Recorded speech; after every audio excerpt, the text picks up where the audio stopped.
They're in the gate. And they're off.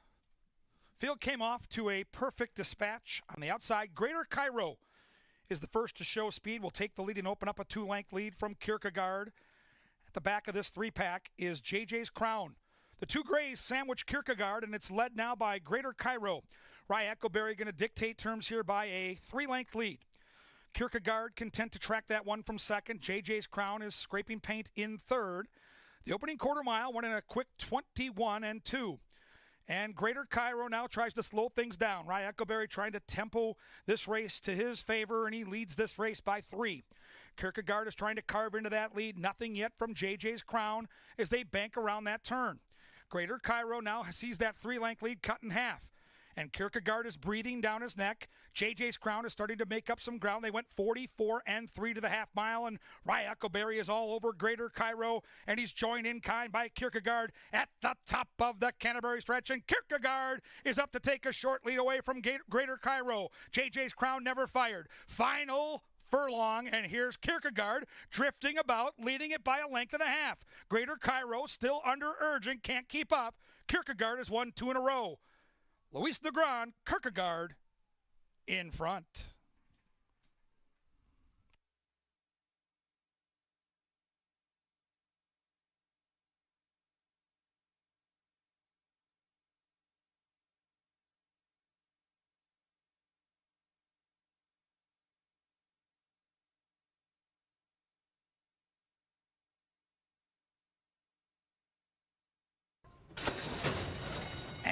They're off. Tosh Kent was first to show speed, but now Shinny picks up the slack and takes the lead.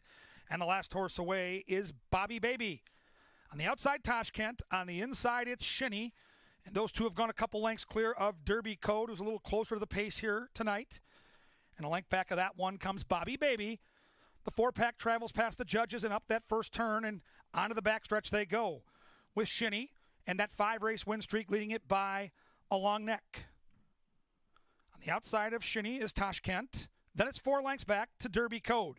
Outside of that one is Bobby Baby. 2 packs of 2. Opening quarter mile went 24 flat. Tosh Kent by now a neck as they ping pong on the front. Shinny comes back at that one. Derby Code is inching in closer, as is Bobby Baby. Still, those 4 horses separated by 3 lengths. They bank around into the far turn. The half mile went in 47-2. Tosh Kent, Shinny, Tosh Kent. Derby Code watching that duel. Outside of that one comes Bobby Baby trying to keep him in a box. And Tosh Kent has now taken a short lead. Leads it by a half. Shinny trying to run with that one. Derby Code trying to pick him up. Bobby Baby trying to keep up with those front 3. They bank around the turn. They head to the top of the Canterbury stretch. And this winner, Shinny, continues to find more. And Shinny now puts away Tosh Kent. And Derby Code's coming to tackle that one. And they run down the stretch. And Shinny is doing what he always does. Taking the lead when it matters most. Shinny now by a couple lengths. Derby Code trying to tap that one late, but Shinny loves it here. Turf, dirt, it doesn't matter. All he does is win. 6 in a row for Shinny.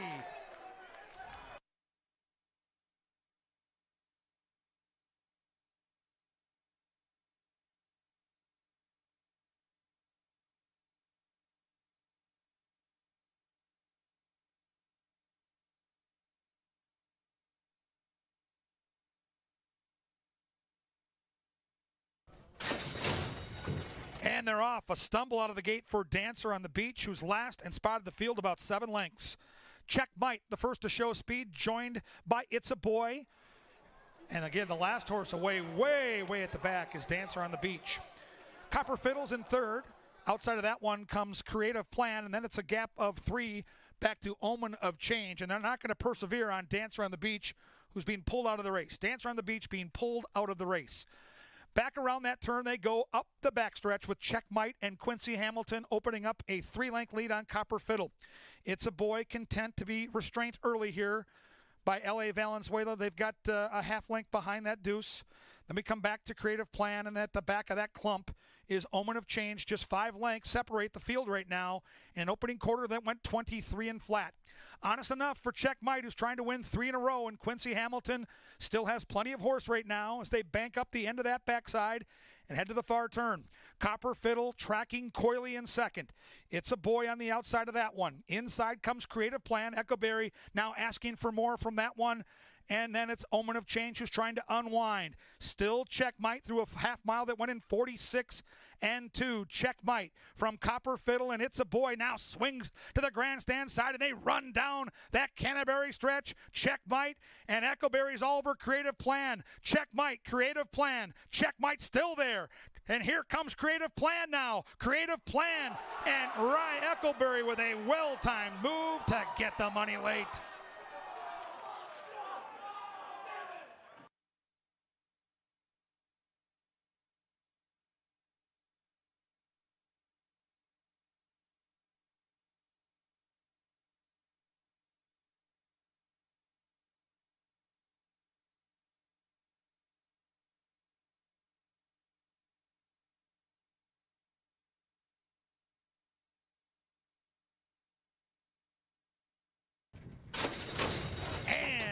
They're off. Everybody made the start. On the outside, the first-time starter, Birdie Be Gone, is showing keen early speed in her debut, and she takes the lead, but not for long, joined by Dusty Ford. Dusty Ford takes that lead away. Then we come back just a length to Charlie's Missile. Inside of that one is Added Diamonds. 4 lengths back to Lil Holy Oak. At the back of the field is Holy Soul.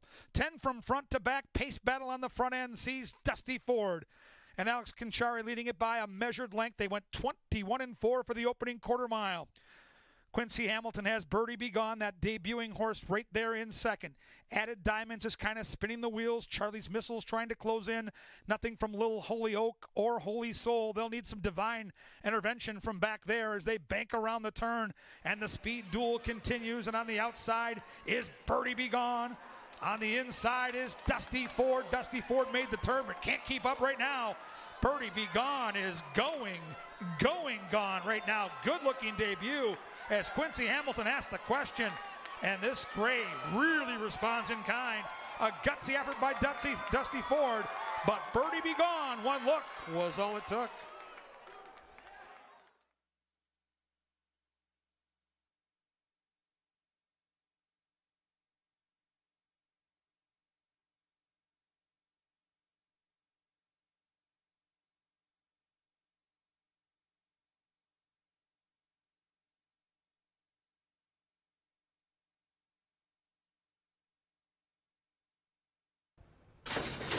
They're up and running.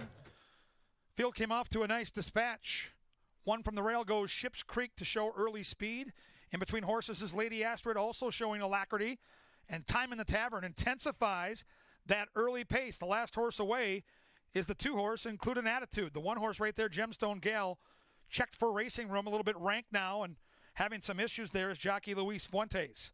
Time in the Tavern, one of the field's long shots at 45 to 1 is going to lead them up the barn side from Ships Creek, who's got 2 lengths to make up. Gemstone Gale now gets out of that tight spot and off the rail. Lady Astrid tracks that one. Come on, Sweet Pea is going for a wide early run. Then it's a couple lengths back to Raggedy Doll Peach and Include an Attitude. A compact field, 6 lengths from front to back. They go 23 flat for the opening quarter, and Time in the Tavern still has a desperate red set of blinkers in front. Ships Creek is right there poised to pounce, as is Gemstone Gale. It's been a wide journey for Come On Sweet Pea, who's trying to range in from there after a 47 half mile. Time in the Tavern. Time in the Tavern at 45 to 1, still there. Time in the Tavern from Gemstone Gale, who had that early trouble.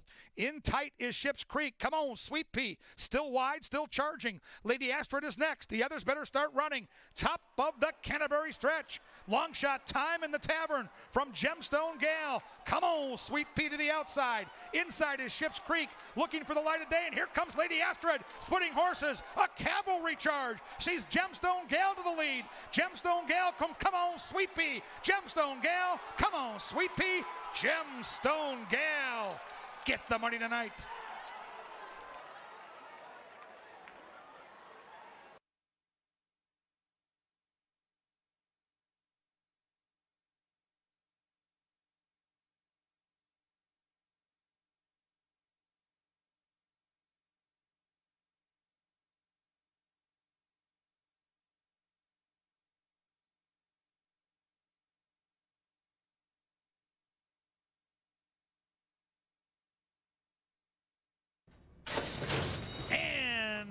they're off. Love and Bullies first to show speed quickly, joined by Grand Prize, the Minnesota bred, and from in between horses, Don't Pass the Pepper, trying to spice them up as they head past the judges and bank into that first turn. The last horse away is Apple Dapple. Into that turn they go, and Don't Pass the Pepper and Luis Negron are going to dictate terms here by a length. Grand Prize is right there stalking from second. First Mate in a good spot, just a length off in third. Then we come back to Love and Bullies, who's a handful right now for Cecily Evans. Inside of that one comes Lady Hideaway. Then back to Jen Take Charge and Apple Dapple content to sit in last. Just 6 lengths from those leaders. 23-3 for the opening quarter mile, and Don't Pass the Pepper, one of the longer shots on the board at 31-1, is leading it by about a length and a half. First Mate is poised to pounce in second. Grand Prize dressed up on the inside and waiting for that cue. Jen Take Charge has made steady progress. Then it's Love and Bullies, and on the outside, Apple Dapple's going for a run, and Lady Hideaway will need a way through as they bank around that turn. The field compact, all of these runners within 3 lengths of each other, and Don't Pass the Pepper now starting to feel the heat from First Mate. On the outside of horses comes Grand Prize. Inside, on the outside is Jen Take Charge, and here comes Apple Dapple. Apple Dapple to the outside. Lady Hideaway's charging. First Mate still there. Lady Hideaway, Apple Dapple. Lady Hideaway with a great ride on the inside from Apple Dapple. Lady Hideaway, Apple Dapple. It looked like Lady Hideaway.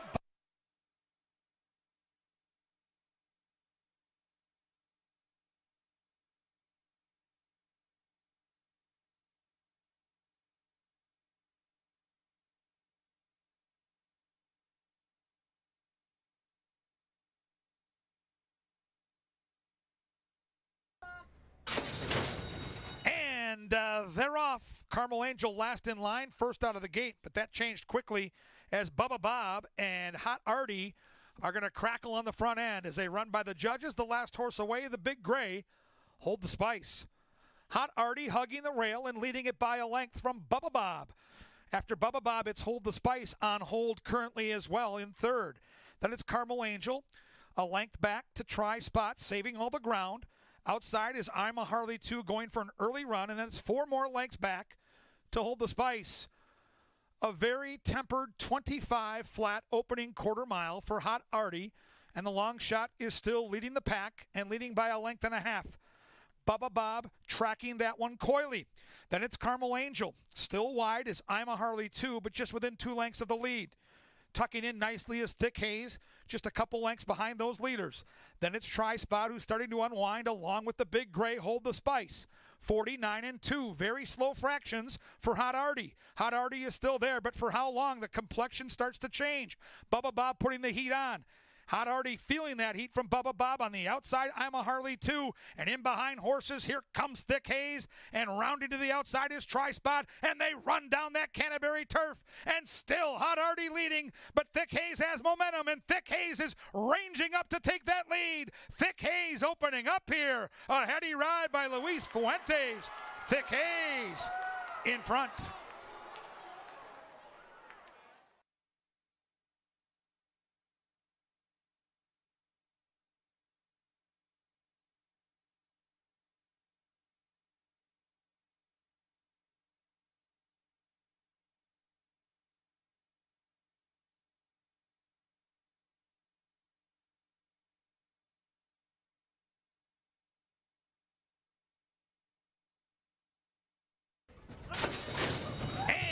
They're off. Bit of a tardy beginning for Formidable Force.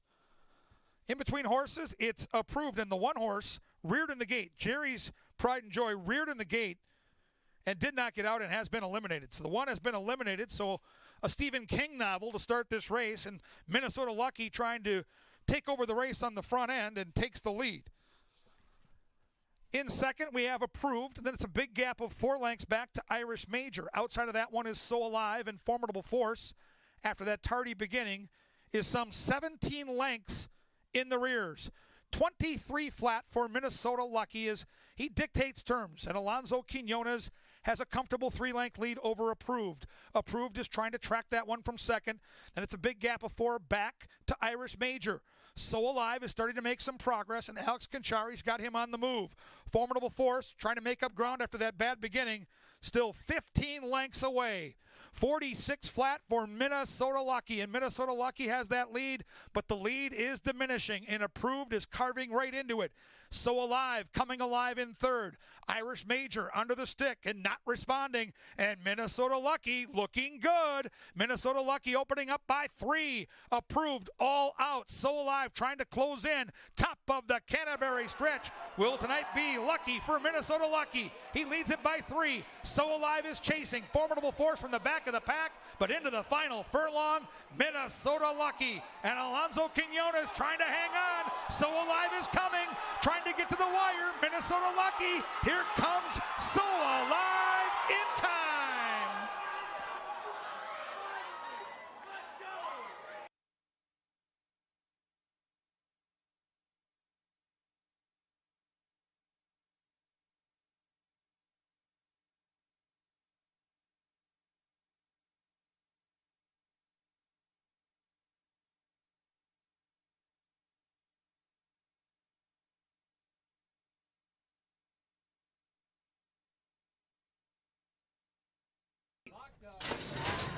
And they're off. Field came off to a great dispatch. The Minnesota Moon, the favorite, takes the early lead. Inside is Holly Jess is Sweet.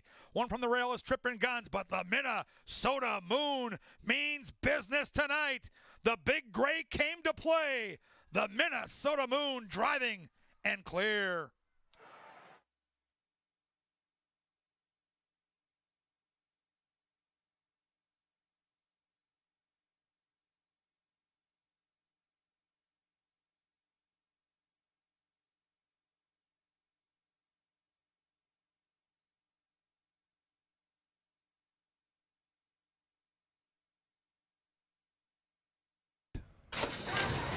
And they're off. The favorite came off okay. Relentless Anvil has the early lead from VF Candy Kisses. The Grays dominate early. Paint Your Face Blue on the inside.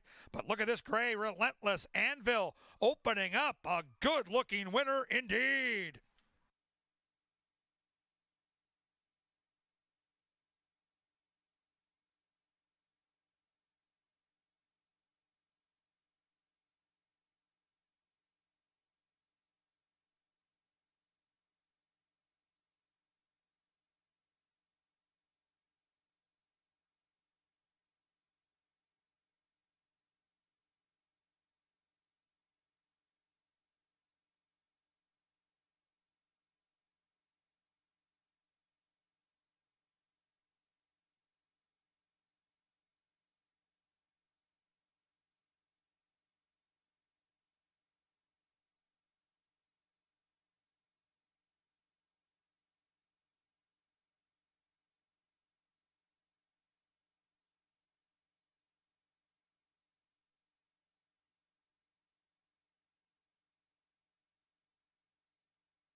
Girl.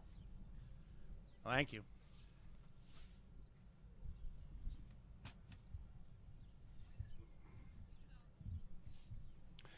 Ladies and gentlemen, please rise.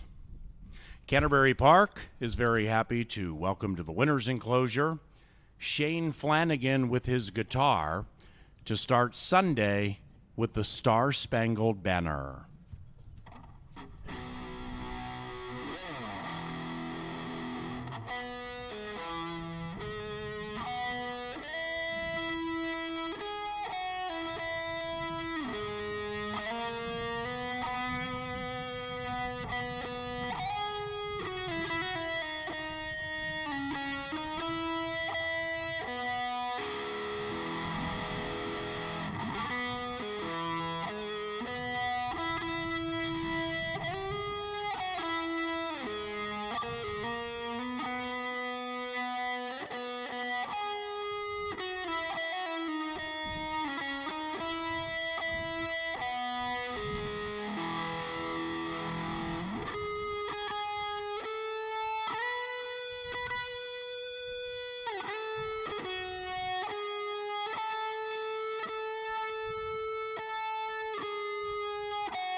Shane Flanagan, ladies and gentlemen, and happy Sunday. Welcome to Canterbury Park.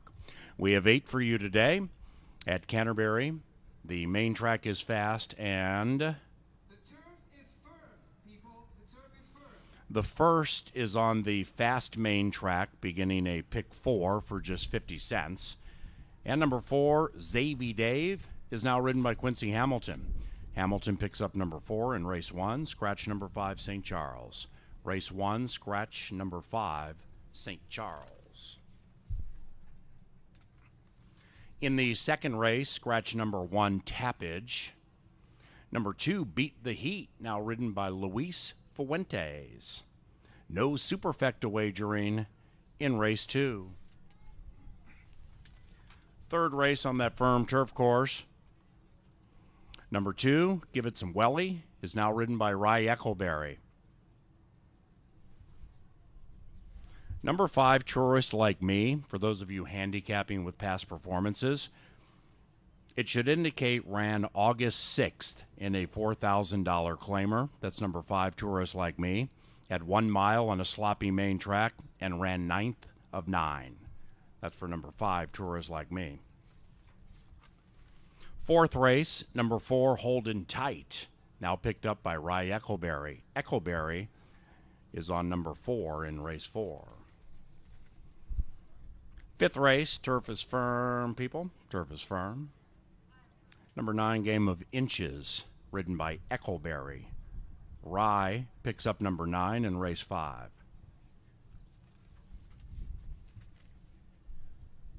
In race number 6, scratch number 10, Fender Bender. Race 6, scratch 10, Fender Bender. In today's 7th, scratch number 8, Crazy Good. Race 7, scratch number 8, Crazy Good. And in the 8th race, final live race today, number 5, Ray's Angel, to be ridden by Chad Lindsay. It is Lindsay who picks up number 5 in race 8, and scratch number 1, Ship It Red. Race 8, scratch number 1. We have a free handicapping show. It is a winner's delivering show, or at least that's the hope. It's called Today at the Races, featuring our analyst Brian Aragoni. It's adjacent to the paddock, and it's next.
Hey, happy Sunday, everybody, and welcome to Canterbury Park. Your A-team is here to handicap some races for you. I am the announcer. He's the analyst. Last name Allen, last name Aragoni. And happy Sunday with 8 races for you today. And the Dotsons will be dashing following races 4 and 6. Highly encouraged to get down by the winner circle or down by the finish line to watch those little wieners skirt down the racetrack. That's going to be today. And, you know, with corgis and basset hounds and llamas and plants and birds and rocks and things and everything we have out here, the OG, the OD, the original dog, was the wiener. Yeah. I mean, so let's recognize that and celebrate the wiener for what it truly is. The original dogs to run at Canterbury Park, and now we've been infiltrated by doggies and puppies from all over the place, but the OD, the original dog, it was the wiener. Yeah, I see we're not going to hold back on any subtle jokes with these wiener dogs running to the track today, getting some mud on these little tiny wieners. But we'll see. When we get later on this year, now it's hard to handicap the basset hounds because they took to the turf. No. The surface change completely screwed things up for me. Brilliant. Oh, there's no doubt, because you look at it's widely known, and we have a bunch of horse owners in front of us here, so they're going to know exactly what we're talking about. But you look at the basset hound's feet, and if you see that you have big feet, they're going to like the turf. And if they got these little feet, they can cut through the dirt on the main track. So there was the 78-pound basset hound last weekend with these big old feet, 13-1 on the grandstand apron, crushed. Saved my entire day. Blackjack L, pick 5L, all gone. Big feet, big fat basset hound. There is handicapping that goes into it. Yeah, and the dirt is about 6 inches deep probably, so I want the wiener with the belly the furthest off the ground. I'm looking for the longest leg wiener today because I think they're going to run into the least amount of dirt and the least amount of resistance. Yeah, I want the one that's crossbred with the whippet. Okay. Or the greyhound, yeah, because that happens. I mean, we've had some dogs out here where I'm like, that's a basset hound? Holy cow, looks like I got some greyhound in it. Then, just right down the track, straight and strong, winning by many. So that's after the dog races today are after races 4 and 6, and that will be joyous. Fast main track firm turf course. For those of you new to Canterbury Park, looking to take a stab at some big cash with the pick 6 and the pick 5. The 5 is 50 cents. The pick 6 is $1. We have a nation low takeout. That's our rake, what we make to run the company, of 10%. It's been very popular nationally. And even if you're new to Canterbury, find that pick 5. And if you don't handicap, use names, colors, favorite riders, picks here, whatever. Put together a little ticket. Try to turn like $24, maybe into thousands of dollars. We've known that to happen to people. And race number 1 begins a pick 4. That's for 50 cents. The pick 4 for 50 cents, and Quincy Hamilton picks up the ride on my top pick, Xavier Dave, for Mac Robertson and Warren Bush, who also bred this horse. Scratch number 5, St. Charles. I'm 476 in here, 476. The analyst is on number 6, King of the Kids. Speaking of stabs, I felt like I was handicapping our first wiener dog race because this felt like a complete dart throw in here to take out St. Charles. The two horses with experience both land on the outside, and I didn't really enjoy much of their replays or see anything that stood out to me. But typically, I do like to take horses with experience over the talented firsters. But in this spot, I'm going to go a different direction. King of the Kids is a half to first mate and go for gold. Being by Lemon Drop Kid, you would think the turf is going to be in the very near future. However, they'll get the start on the dirt. You get the Hall of Fame rider Dean Butler riding for Lothenbach and Joel Burnt. I think that one can fire fresh, but there's no doubt about it. Your top selection, Xavier Dave, is the one to beat. This is a half to one of Minnesota's finest hotshot kid. Oh, yes, that's right. Our Sweet Mary B, for sure. Top 3? 6, 4, and 5 did scratch, so throw someone in third. I think you can throw anyone in there because it looks to be a wide-open race. What you doing in your pick 4 here? How you starting your pick 4 on your main ticket? I'm going to spread out deep. I'm going to go as deep as I possibly can. I think there's some talent in here. I do believe the Hotshot Kid is going to likely be overbet, first mate, and go for gold. There's going to be some value in some other horses that can certainly run as well. What's up, Johnny G? Good to see you. Happy Sunday, brother. Xavier Dave. Now, I didn't pick up on that half to Hotshot Kid, but Temple City and Our Sweet Mary B, the officer mare, I just love that breeding. Mac Robertson, most dominant trainer in the history of the track, but that doesn't mean he wins with every first-time starter. In fact, it's a 13% number, which isn't that great. Goodwin had the call. Now it's Quincy Hamilton. Nick rode a first-time starter for Mac earlier in the year, and they prevailed. So I just feel this Colts well meant. I'm going to pick it 4, 7, and 6, and I don't think I'm going to play that first pick 4, but if I did, I would use Brian's pick and mine. That would be it. Race number 2, no superfecta wagering given the scratch of number 1 Tappage. And number 2, Beat the Heat, is ridden by Luis Fuentes. Now, I pick it 2-6-3. I know BEA has the 2 on top. Team Capalucci was red hot. Then it just stopped for like a month, and they were all like close to favored and 2-1 and 5-2, so I was out. Kid got back in at the right time, like within the last 2 weeks, because they're starting to click again. So I'm on it now with Beat the Heat. This one's going to be probably all of 9 to 5, 2-6-3. Yeah, cyclical game. I mean, they go in and out. Horses do, so do trainers as well. And I think Dick Capalucci could be trending in the right direction, but he wasn't all that cold. He's still winning at almost 20%.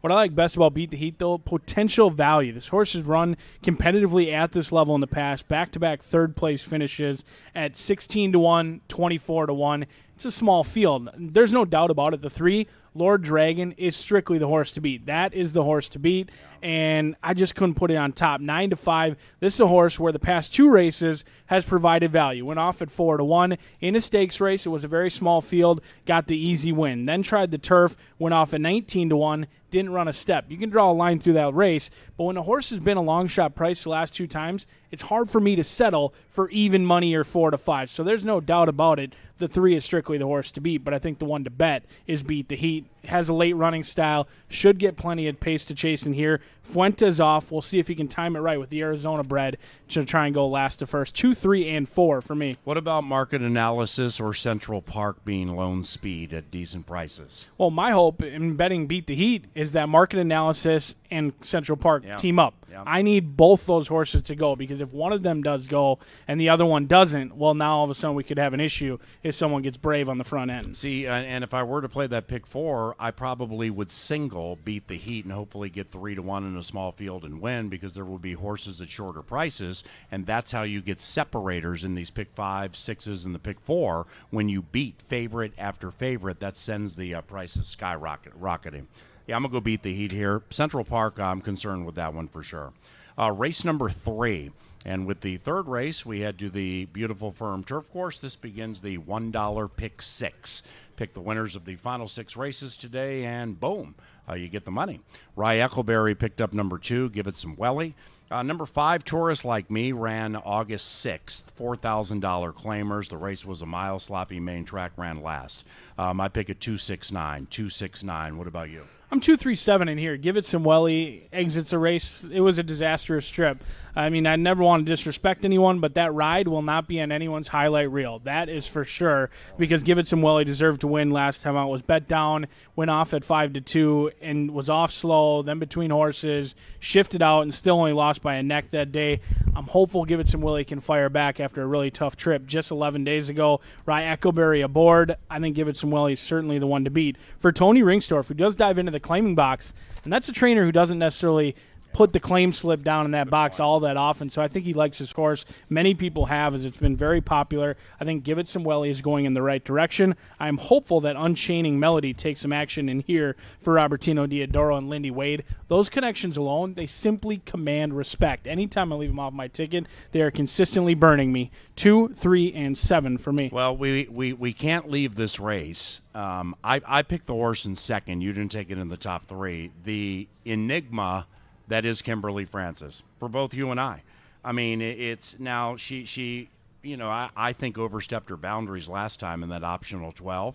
But before that, with all that trouble, I mean, I ended up picking her second in that last race, and she ran terribly. Maybe she's regressing and heading the wrong way. It's not like she's a win machine, but, man, she's just been sitting on a couple of nice wins off trouble and just never comes through. At this class level, I mean, if she's going to come through, it could be here. 0 for 5 on the turf, though. We see it differently. I mean, this is a 5th different race with the 5th different jockey. I don't like that. When did you love her? You loved her one race. Yeah, I probably did, but it looks like that love wasn't all that rewarding. Yeah. So now all of a sudden it turned to looking a different direction. That's fair Because point. I do remember that I happened to fancy her quite a bit at some point this year, Uh-huh. and seeing how she's winless this year, that fascination quickly turned to the next page for me. Yeah. I think Kimberly Francis Yeah. does get the needed class relief, but the two things I don't like, the fifth different rider in the last 5 starts, and 0 for 5 on the turf, hasn't even hit the got board. you. Okay, now, now if a you're horse runs piling top on. 3, if a Yeah. horse runs And top now 3, you're piling on. well, you asked me the question. I Now know. you have to let me answer it. I feel like understand. I'm on a cable news television. No, go ahead. No, I'm done. Okay, yeah, but you're piling. I mean, okay, she has no chance. So No, I didn't say. Well, I shouldn't didn't have say picked her no. in second. No, I didn't say no chance. I just said not for me. Kids. Race number 4. Can you tell that we side bet and it's like up and down like a yo-yo all season, and it's late in the season and we're hot and tired? Race number 4, Holden Tight, ridden by Rye Eccleberry. Eccleberry picks up that 4 for Troy Bethke. We have maidens going 3/4 of a mile here. I took number 3, Warbucks, as did you. I don't know how you found this horse, and I don't know how I found What, this you think horse. I just started? Well, I thought, like, okay, I'm going to take a stab here on a long shot, and then all of a sudden we end up on the same Mm-hmm. long shot. But how I got there is I'm not, that thrilled with Top Dog or Natural Chill in this Same. spot, who are likely to go off favored at 5-2 and 3-1. Is there any doubt that the 1 or the 5 are your most likely winners in here? Sure, but I'm trying to find value because they both have tried a little bit of everything. They started at 6.5, then they went 1 mile, now they cut back to 6. And that finish going 1 mile, I know it was much further. It was not anything impressive to me the last 2 times. So I certainly do understand that the 1 and the 5 are the ones to beat. Warbucks is a horse that a lot of people thought highly of going into last race. Didn't really run a step. Never fired at all. However, it was the first career start. Could be a learning experience. I think physically the horse is there, maybe trying to catch up mentally, and hopefully we got a big learning experience July 18th. I know I had to return to the ATM after that July 18th race, but I'm hopeful to get the money back today on Big Daddy Warbucks. Yeah, with Warbucks, the horse went off at 7-1 in a 13-horse field. So I mean, took significant action as big fields go. Everybody can see the bad start, dropped out, and just ran terribly. But the trainer 23% with that fat ROI in second starts, and Team Stewart's been winning lately too. They have like 4 wins or 5 wins in the last couple of weeks. So that led me to Warbucks. I also think there's an abundance of speed in here, and I'm hoping Warbucks can sit right off of it with my man LAV. Even though I take it 3-5-1, how about number 6 Deputy Law is just a beautiful, wonderful horse owned by Miss Joy Goro right there. So we wish you nothing but the best here in race number 4. The 5th race, They Dash on the turf course. It is firm, rails all the way in. 9 Game of Inches picked up by Eccleberry. The 9 is ridden by Rye Eccleberry. This is a big field, maybe big payoffs and big league racing. Specifically with the analyst pick, number 11, Kisses Aren't Free, 20-1 on the morning line with the locks. Holy cow. I mean, I remember Madame Speaker, good one here at Canterbury Park, won the Francis Genter, also won the Minnesota Distaff. yeah. I'm not sure about the turf, but I know the Dam, she was a runner, and not only a runner, but a stakes winner here at Canterbury. Yep. And you're going to give me some nice breeding at 20-1, and post number 11, not all that concerning. Usually post number 11 could be a little bit concerning. However, if I do have speed, which I'm going to need to from post 11, hopefully we can be on the outside in the clear with an unraced horse who's making the debut today. But I love the Quincy Hamilton and Vic connection. These guys don't win all that often, but when they do, they usually win at a fair price. 20-1, book it. I'm going to play it. Oklahoma bred. I think this one could be sitting on a big one. It's 11, 12, and 2 for me. Off Ramp is a horse who certainly has my attention. The Dam was 4 for 5 in the top 2 and has produced a $100,000 horse as well. There's some excellent breeding in here, but it is a challenging race to figure out. Ain't no doubt about that. And Ken and Sarah Ramsey, nationally recognized for how well they do. They bred number 2 Off Ramp, and it ended up with trainer Cody Rosine for his father Tim. And I've seen them win together for years. First time starter with decent work pattern. I'm taking a stab here, just like BA is with that 11. Likewise for the 12 with Morg's World. That's the one I took second. I took a 2-12-8. I like that gate work right in front of this race, and we've just seen over the years, the more inconspicuous or anonymous the rider is with Mac Robertson on first-time starters, the more money I want to bet. Sneaky. So I am using BA's horse, Morg's World, and Off Ramp in my pick 5, and that's all I'm going to need. 2, 12, and 8 in race 5. Race number 6 begins the final pick 3. Remember the Datsuns race after the 4th and 6th today. After the 8th race, if you're here with kids, we run the kids on the racetrack about 30 yards. One race for kids 7 years of age and younger, the other for those 8 and older, courtesy of Quick Trip. That'll take place about 10 minutes after the last race. Fender Bender has been scratched. There goes the speed. Race 6, scratch number 10, Fender Bender, who B.A. and I both happened to like quite a bit in this race. That was going to be a win bet for me. So I ended up going 8-11-3. I took Simple Man on top for Mr. Capalucci, 8-11-3. B.A.'s on Joe Jackson stepping out. Yeah, not a love selection for me. It's simply a like. I do happen to be quite disappointed that Fender Bender scratched out of this spot because, like Paul, I had the 10 on top. Now I scratch into Joe Jackson, who's going to be heavily favored in this and just hasn't seemed to finish races. Doesn't have that ability to really dig down at the end and get to the wire first. Quincy Hamilton, Cody Rosine. Maybe things change today. First start off the claim. I do scratch into the 11, but potentially a horse that I would use on all of my tickets, including exactas and trifectas, which we don't talk about much, but I think today's a good day to dive into those trifectas and superfectas. There's value in those. We've talked numerous times last week about those 10-cent supers paying $50, $60 with the favorites winning. I know. Well, okay, now 30 seconds. If you're playing a superfecta, it's a 10-cent wager, which means you can use a bunch of horses in first, a bunch in second, a fair amount in third and fourth. And the ticket's not that much. But, I mean, if you think you're going to use like 6 horses in first, second, third, and fourth, then it gets to be a lot. What would be your cutoff? Like $20, $22, something like that for a superfecta? Well, it depends on how the day is going, but I would say try and key a horse in first or second. If you like a horse a lot, try and get your horse to run in first or second and use one horse in top and then spread out underneath. And if you're right to get that horse in first, then you could have complete bombs run second or third and potentially get paid hundreds of dollars for a 10-cent wager. But in here, yes, I do have Joe Jackson on top, but potentially a horse that I will be using in my superfectas and trifectas is Vow of Francis. Came in last year off of a lengthy layoff. Now, it looks like a 6th-place finish, didn't run much. However, this horse was off a very long layoff.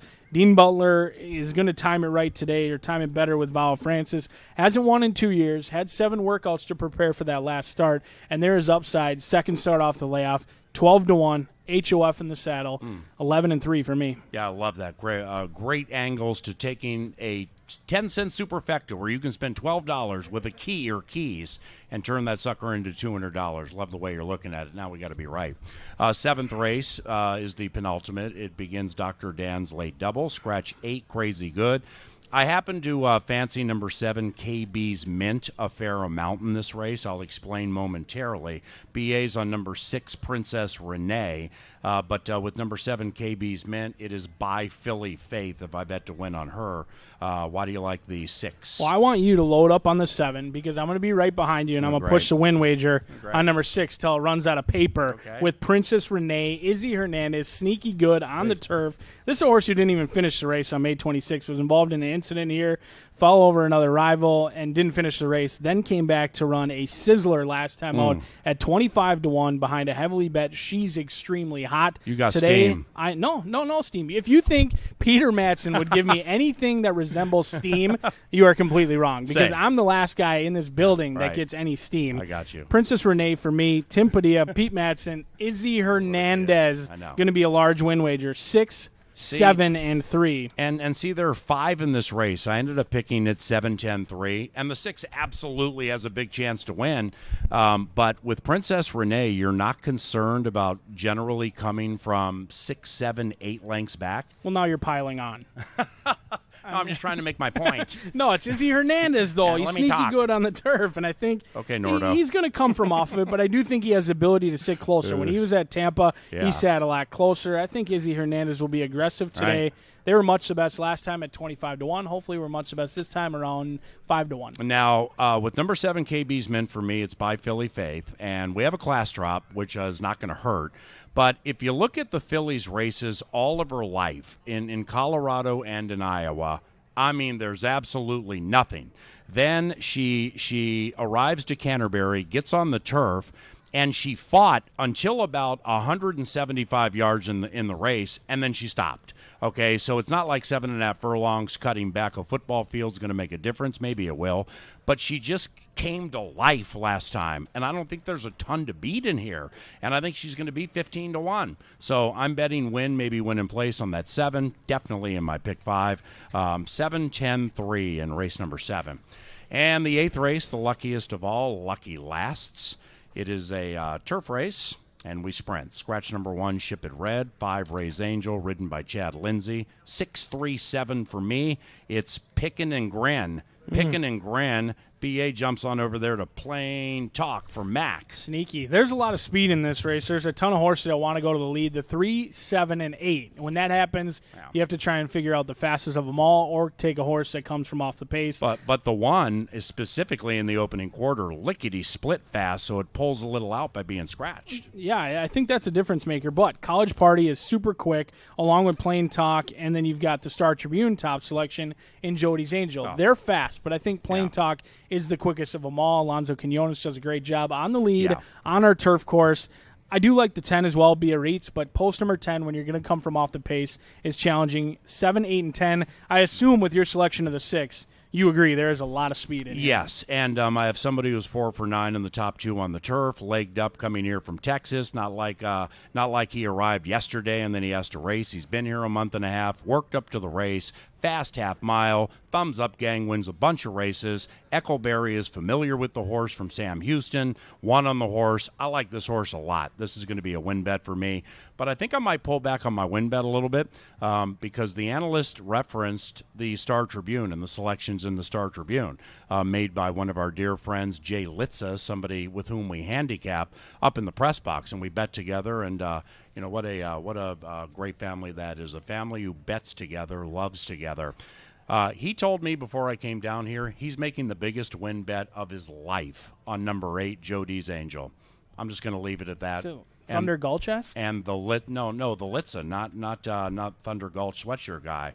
No, the Star Tribune guy is crushing Jody's Angel. Be warned. For Brian Aragoni, I'm Paul Allen. For everybody in television, thank you very much for joining us at Canterbury today. The Dotsons Dash after race number 4. Play the pick 4, 5, and 6. Play those superfectas and have a good time. Thank you.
Welcome to another Family Day Sunday.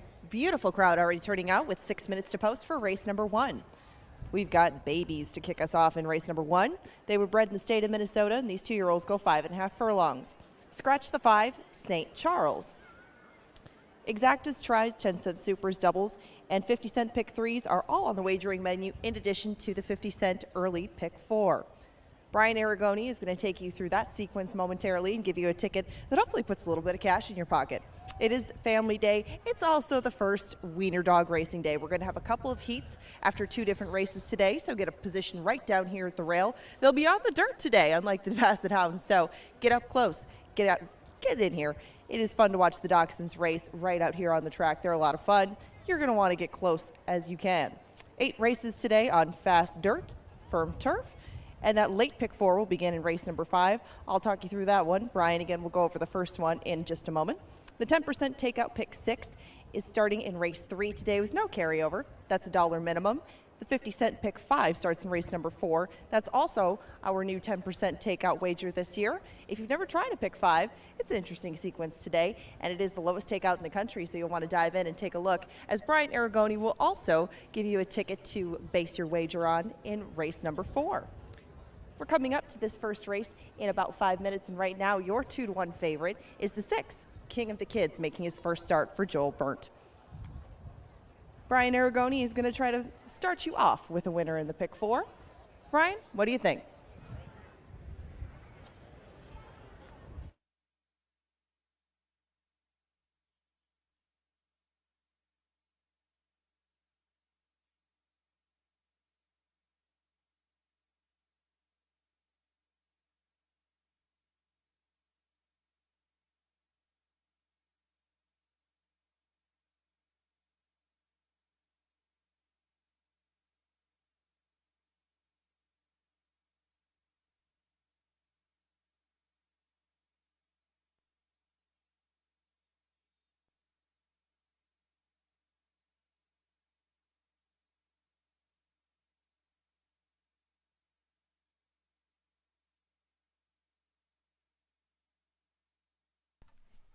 It's challenging pick 4 time. We haven't been able to say that all that frequently in these early pick 4s, but this pick 4 does look like there's some potential for value to be had in our early pick 4. We do expect a big day with plenty of patrons on track for the Wiener Dog races after 4 and 6, so do get your wagers in early and be patient with the lines. We are all trying to get those wagers in, get some food in our bellies, and get some drinks as well, so certainly be patient throughout the day with a big card for a Pepsi Family Day with Wiener Dogs taken to the track. But we're going to talk about the pick 4, and it begins right now. We do have a pick 5 and pick 6 later on, but this pick 4 does look challenging. I'm going to go 2, 3, 4, 6, and 7. King of the Kids, I think this horse may be better on the turf ultimately. However, I just could not ignore how well this horse looked down in the paddock, along with Xavier Dave, who was a half-to-hot shot kid. And you've also got Red Wave, who's got excellent breeding as well for Rake Farms, a homebred. The half made over $250,000, and then Road Trip, good breeding as well by Badge of Honor and Klimt. So this is a wide open race with some firsters, and then the one horse with experience, Silent Sailor, Lindy Wade and Mike Beeler, the 2-year-old midshipman colt who's entered to run 4 days from now. We'll see how that plays out. That'll be interesting to see Silent Sailor back on short rest. 2, 3, 4, 6, and 7 in race number 1. Race number 2 will go 2, 3, 4, and 5. Beat the Heat is the horse to bet, but I certainly respect Code to Win, who has one start here at Canterbury's second-place finish, along with Lord Dragon, and market analysis could be Lone Speed, Long Gone. If Quinones wants it, he likely has the lead all to himself in race number 2, 2, 3, 4, 5. In race number 3, potentially a value single in here, 7-2 morning line in what could be a wide-open race. I'm sure many people will spread out deep on 1 mile on the turf, but I'm going to try and get through with a single. Rye Echoberry picks up the mountain here for Wasabi Venture Stable and Give It Some Welly. This was one of the first times this horse wasn't claimed, was actually last time out, and I'm sure the connections were thrilled to death that they didn't get claimed because they ran the real deal race. Lost by a neck that day, but certainly deserved to win. I thought Give It Some Welly was at least 2 or 3 lengths better than that field that day. We'll see if we can get a clean trip with Give It Some Welly, the single at 7-2. Race number 4. Race that I feel fairly confident about, the 3, 5, and 8 Warbucks. Was a horse that took some action last time. Do note that Warbucks on July 18th went off actually at lower price odds than Top Dog, who comes back at 5-2. So someone thought Warbucks could run a little bit back on July 18th, but Top Dog and Natural Chill did come back on short rest just 11 days later to run 1 mile. Now they come back in this spot. I like that they were patient with Warbucks after that disastrous of a race. There's no better way to put it. The horse lost by 25 lengths. It was really never involved, just completely dropped out, was uncompetitive. I think deserves at least one more look for me. We'll see if Warbucks can get the job done, but Top Dog and Natural Chill with that experience can certainly be used as well. And then a horse we didn't even talk about is Heavenly Gazebo. Heavenly Gazebo in here went 1 mile last time out, and I thought finished very nicely. We'll see if Chad Lindsay can time it right with Heavenly Gazebo. 3, 5, and 8. It's a $30 play. Pays hundreds and sometimes thousands, but it won't pay at all if you don't play it.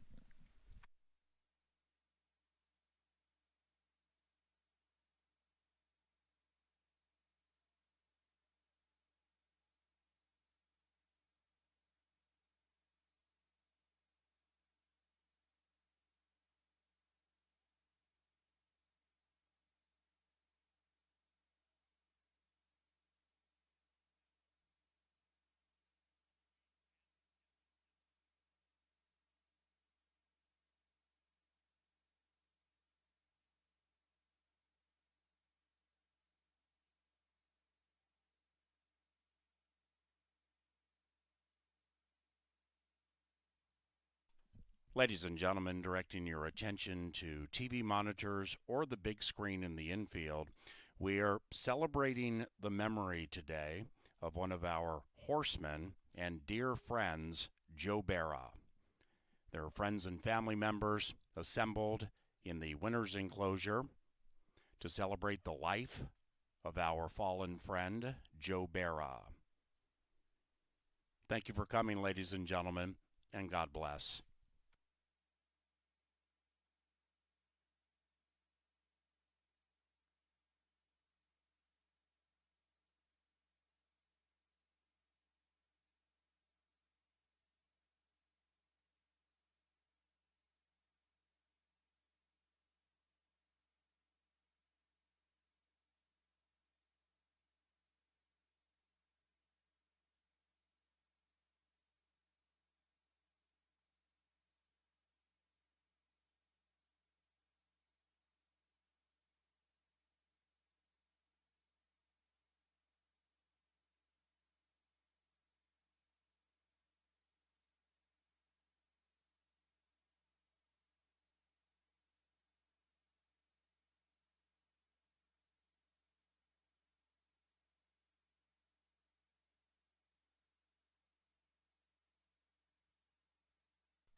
The 2-year-olds have reached the starting gate, and it is now post time for the first Pepsi Family Day at Canterbury Park.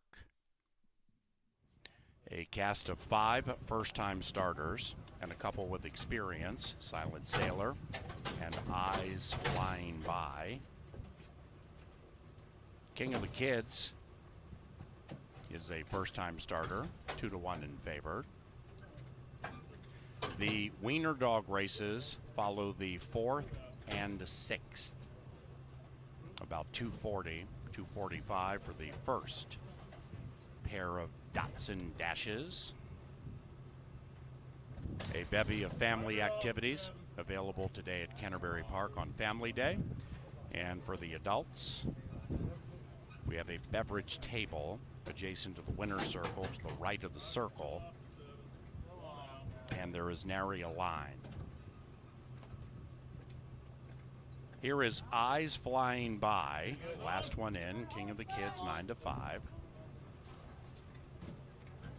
And here come the babies.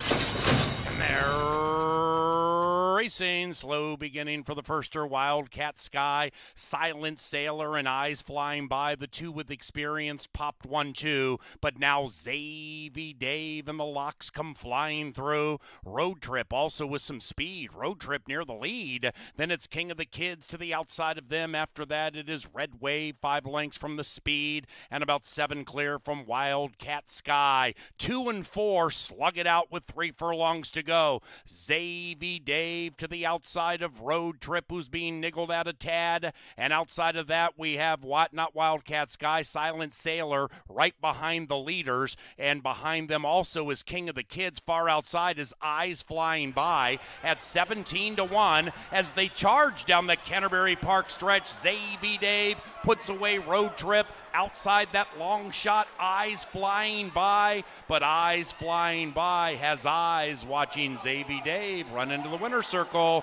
Just one look. That's all it took for Zavy Dave at 3-1 prevails.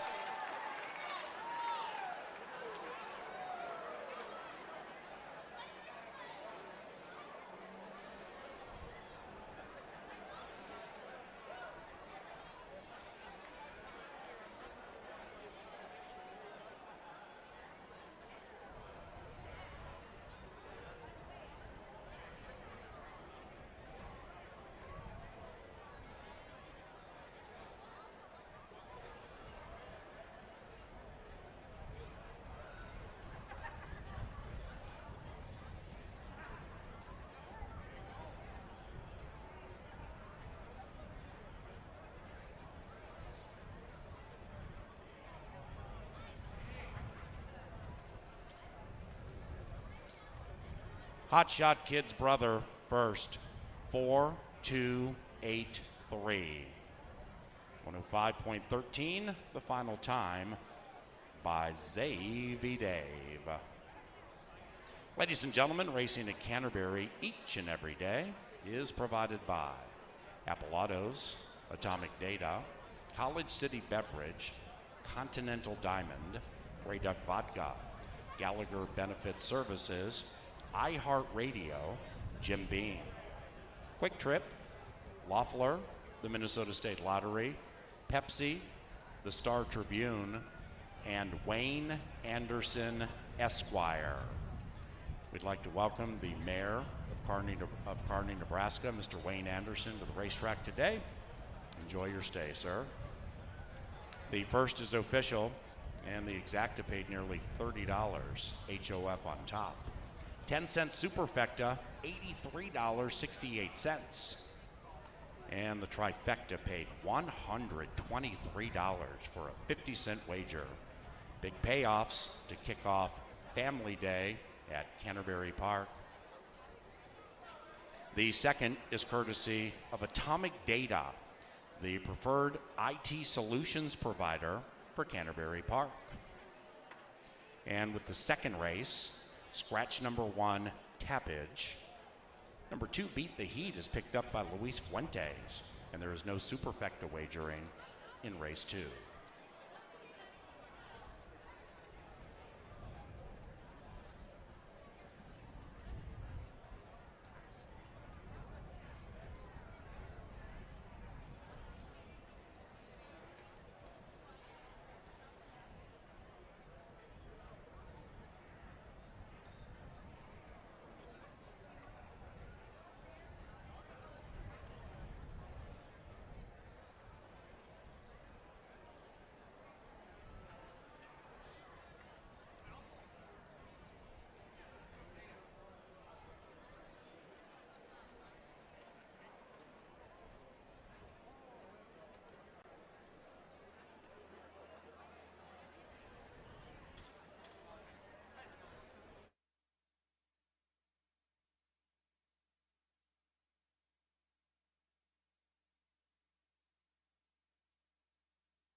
Now entering the winner's enclosure, it is Zavy Dave and the Flowing Locks of Quincy Hamilton.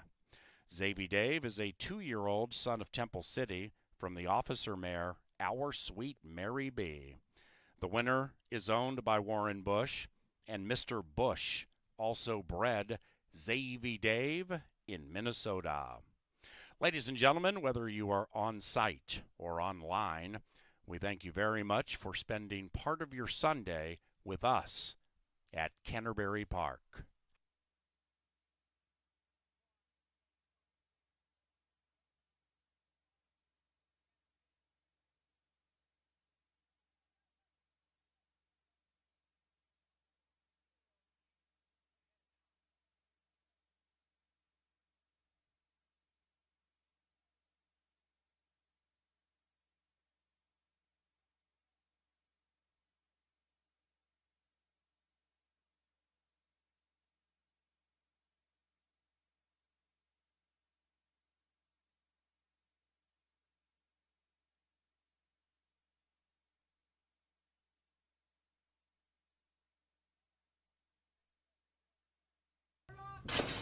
And they're racing. Slow beginning for the firster. Wildcat Sky, Silent Sailor, and Eyes Flying By. The two with experience popped 1-2. But now Zavy Dave and the locks come flying through. Road Trip also with some speed. Road Trip near the lead. Then it's King of the Kids to the outside of them. After that, it is Red Wave, 5 lengths from the speed. And about 7 clear from Wildcat Sky. 2 and 4 slug it out with 3 furlongs to go. Zavy Dave to the outside of Road Trip, who's being niggled out a tad. And outside of that, we have not Wildcat Sky, Silent Sailor right behind the leaders. And behind them also is King of the Kids. Far outside is Eyes Flying By at 17-1 as they charge down the Canterbury Park stretch. Zavy Dave puts away Road Trip. Outside that long shot, Eyes Flying By. But Eyes Flying By has eyes watching Zavy Dave run into the winner's circle. Just one look. That's all it took for Zavy Dave at 3-1 prevails.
Xavier Dave making his brother Hot Shot Kid very happy with a very game performance. Quincy Hamilton aboard, gets Mac Robertson home a winner, and Warren Bush may have himself a very nice homebred yet again as they get their photo taken in race number 1. We'll go out in race number 2 in here. These horses have plenty of experience. Unlike race 1, these are some wily old vets in here, set to go 1 mile, scratch number 1, Tappage, who did come out. Your new rail runner is going to be Beat the Heat, and I think Beat the Heat can beat this bunch. However, he does need a pace to chase. 5 victories from 25 starts. He's had 2 starts here at Canterbury, late running, third-place finishes each and every time. Now, there's not a ton of pace in here, but I love the way Beat the Heat finishes his races. After 1 mile, he finishes strongly. If they do go fast up front, Beat the Heat will be rolling by late at potentially a price of 4-1. But that good-looking 3, they do not get much better looking than the classy Lord Dragon. A win today would push those earnings over $200,000. Tried the turf last time out. You can completely forgive that 9th place finish because Lord Dragon wants nothing to do with the sod. They'll go back to the turf where they're an easy winner of the $50,000 Brooksfield Stakes. You get our leading rider in Lindy Wade, Chris Richard. There's no doubt about it. The 3 is the one to beat, but is it the one to bet? Because the Big Gray, code to win for Rodney Miller and Jan Arnett, loves to win races. 8 victories from 23 starts, ships in from Prairie Meadows off of a game 2nd place performance behind Moto Moto. Ryan Eckleberry can pick his spot in here with code to win. They can go to the lead or sit off the pace, but your front runner may be market analysis. It looks like Alonzo Quinones' lead if he wants it. We'll see if he opts to take it. This one went way too fast on the front end last time, but stayed on nicely behind the classy Drop of Golden Sun. But the 6 on the outside, it's Central Park. Chad Lindsay gets the call in here for the Hall of Fame trainer, David Van Winkle. Another one who loves to win, 7 for 17. Forgive that last race in Central Park. Looks like a live long shot in here at 7-1. Small field, long on talent. We'll see if Beat the Heat gets the pace or if Code to Win gets the job done. There's 5 different directions. All of them can win. Who's your selection?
There we go. There we go. There we go.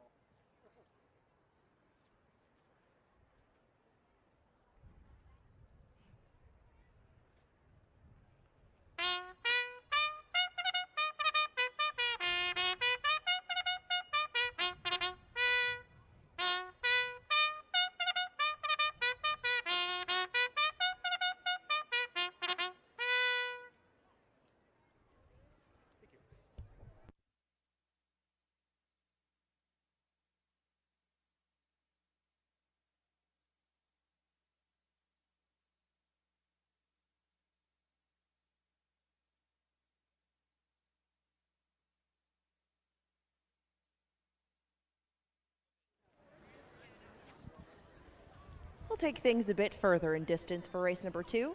It's 6 minutes from now. And now a field of 5 with a scratch of Tappage on the inside comes out to the track. You can do win, play, show, exactas, trifectas, no supers, but you can do doubles and 50-cent pick 3s. Your 7-5 favorite is Lord Dragon with 6 minutes to post. The second is sponsored by Atomic Data, as are the leaderboards in the jockey and trainer standings. We're going to take a glance at those. But before we do, I want to remind you, as you saw the lovely race between Paul Allen and company, the first gray of the day is running in the second race today. If that 4, Code to Win, comes up victorious, we've got 2-for-1s, compliments of Gray Duck for the rest of the day. That's the 4, Code to Win, the first gray of the day. In just a moment, we'll take a look at things in the jockey and trainer races. Stand by.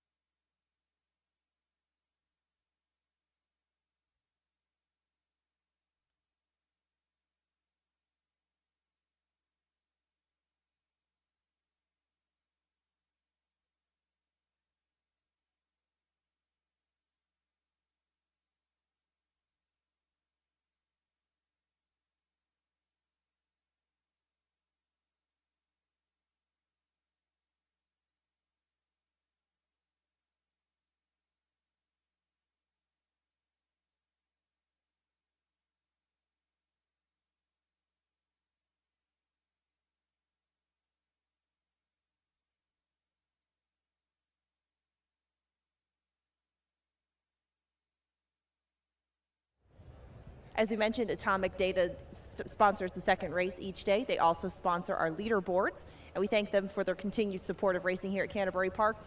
And there are some runaway leaders in some of the categories. The quarter horse standings in the jockeys race, but the trainers race continues to be very close. And Mac Robertson, of course, just made things a little bit closer in race number 1, winning with Xavier Dave. But right now we take a look at the jockeys first. 11 wins is the margin between Lindy Wade and the rest of his competition, including Rye Eccleberry in second right now. Alonzo Quinones is 2 behind him in third. We wish the best for Alfredo Juarez, who had a little bit of a scare in the gate with Jerry's Pride and Joy last week. Hope to see a quick recovery for him and a return to the races. He's had an excellent season as well.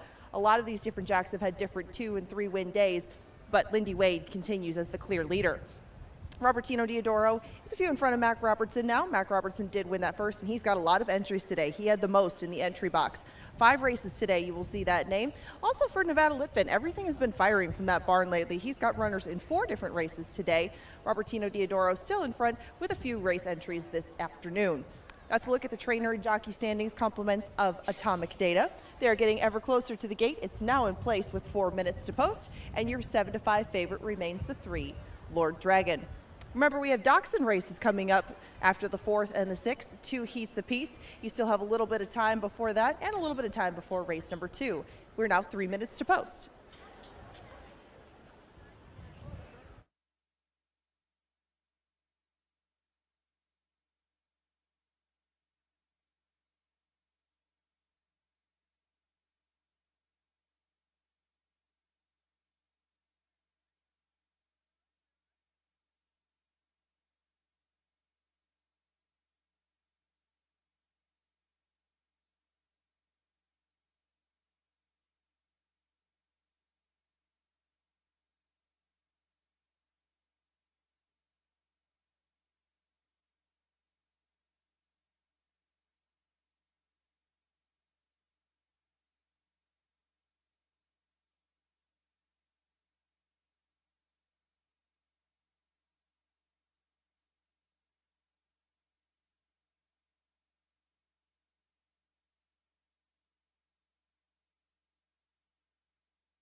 They've reached the gate. It is now post time. Lord Dragon is favored.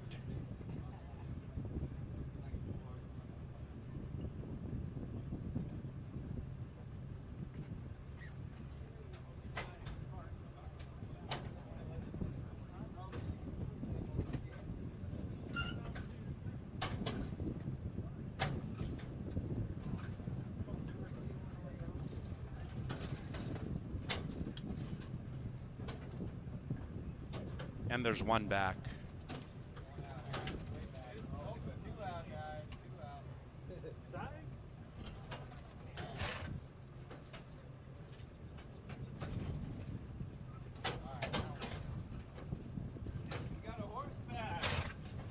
And they're all in.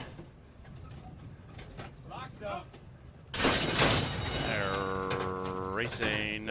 3-5 favorite Lord Dragon came out okay. So did Central Park and Market Analysis, and they will carve the pace with Market Analysis bullish on the early lead. Market Analysis to the inside of Central Park, 4 lengths clear from Code to Win. Lord Dragon 7 lengths from the lead, and Beat the Heat is last and 9 lengths from it as they spin around the corner with 6 furlongs to go. Market Analysis settles into a 3/4 length lead. Now make it 1. It's Market Analysis, Central Park, Lord Dragon, the Brooksfields champion, slowly getting closer to that lead, and the heavy favorite is 5 lengths from it to the outside of the gray Code to Win, and Beat the Heat at 13-1, still a stone cold last. After that, Market Analysis leads at 1.5 lengths. Market Analysis still tugging along the quartet. Central Park right in front of Lord Dragon, who shoved on by the leading man. Then on the inside, it's Code to Win. Central Park making a move on Market Analysis, and Lord Dragon is tracking the 5 and 6. Beat the Heat is running on, but still has a lot of heat to beat from 10 lengths out of it as they come charging down the Canterbury Park stretch. And at 7-1, Central Park is looking for a spot in the winner's circle. The Brooksfields champion Lord Dragon has to give more. Market Analysis fights back. Then we come to Code to Win, and Beat the Heat never beat the Heat. Central Park, Market Analysis, game on the inside, but Central Park is too good and wins.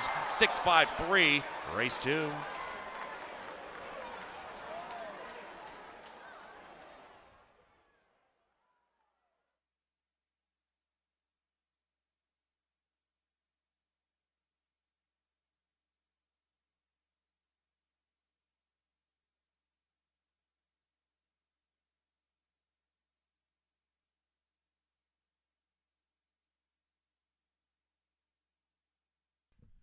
Number 6, Central Park, ran first in 136.76. 6-5-3-2 in Canterbury's second, and it's unofficial.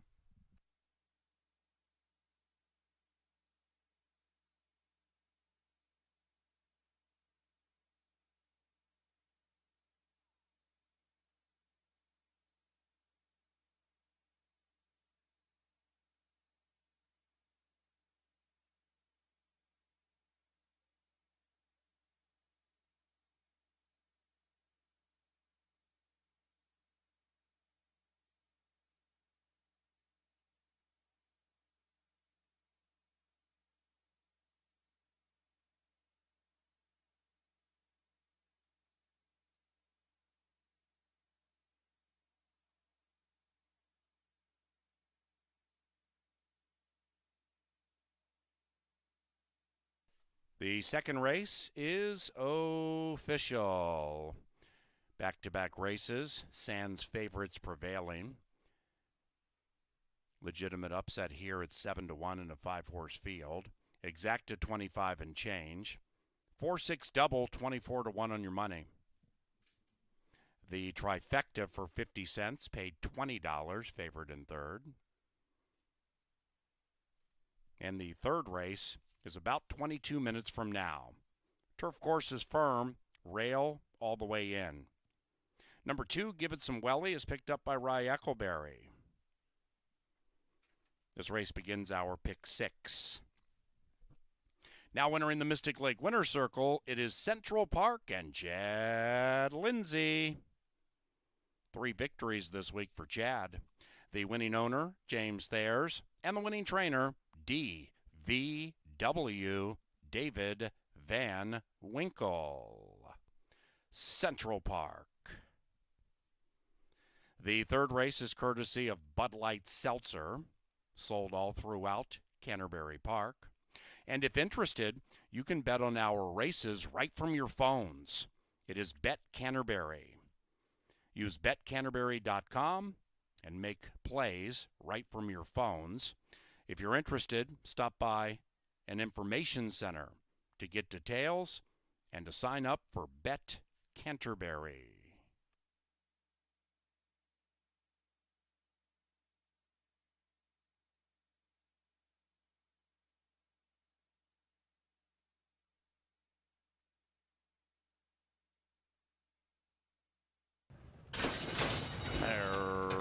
Racing 3-5 favorite Lord Dragon came out okay. So did Central Park and Market Analysis, and they will carve the pace with Market Analysis bullish on the early lead. Market Analysis to the inside of Central Park, 4 lengths clear from Code to Win. Lord Dragon 7 lengths from the lead, and Beat the Heat is last and 9 lengths from it as they spin around the corner with 6 furlongs to go. Market Analysis settles into a 3/4 length lead. Now make it 1. It's Market Analysis, Central Park, Lord Dragon, the Brooksfields champion, slowly getting closer to that lead, and the heavy favorite is 5 lengths from it to the outside of the gray Code to Win, and Beat the Heat at 13-1, still a stone cold last. After that, Market Analysis leads at 1.5 lengths. Market Analysis still tugging along the quartet. Central Park right in front of Lord Dragon, who shoved on by the leading man. Then on the inside, it's Code to Win. Central Park making a move on Market Analysis, and Lord Dragon is tracking the 5 and 6. Beat the Heat is running on, but still has a lot of heat to beat from 10 lengths out of it as they come charging down the Canterbury Park stretch. And at 7-1, Central Park is looking for a spot in the winner's circle. The Brooksfield champion, Lord Dragon, has to give more. Market Analysis fights back. Then we come to Code to Win, and Beat the Heat never beat the Heat. Central Park, Market Analysis, game on the inside, but Central Park is too good and wins. 6-5-3, race 2.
Interesting start to paddock number 3 as we're just 10 minutes away. The $1 pick 6 does kick off. We did have 2 horses go out early. The inside and the outside both went out to the track early.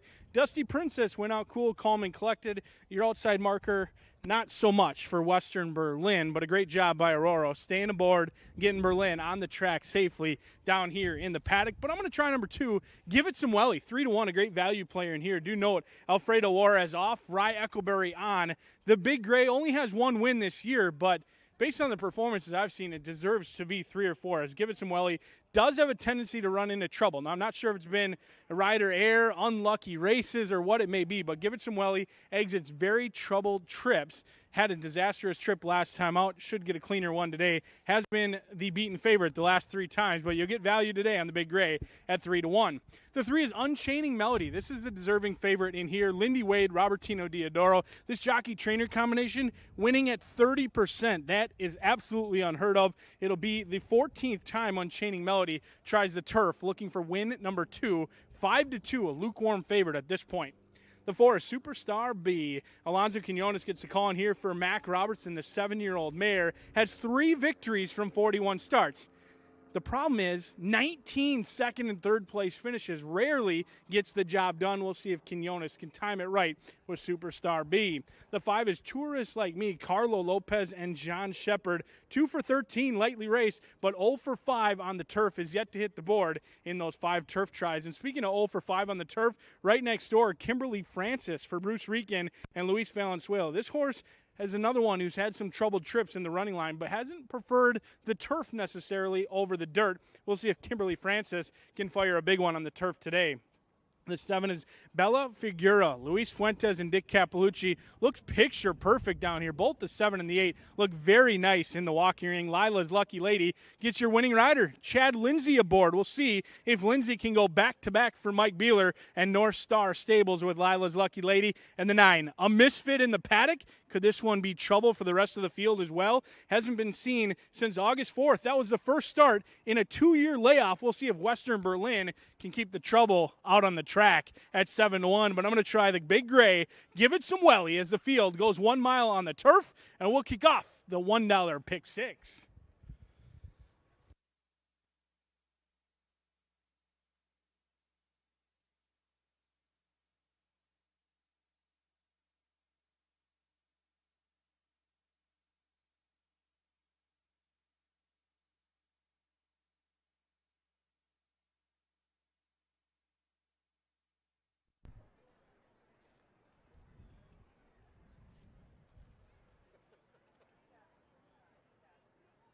I think the red is it doesn't. Yes, yes. I gotta do more shopping like that. No, but it just makes it. It's just awesome, awesome.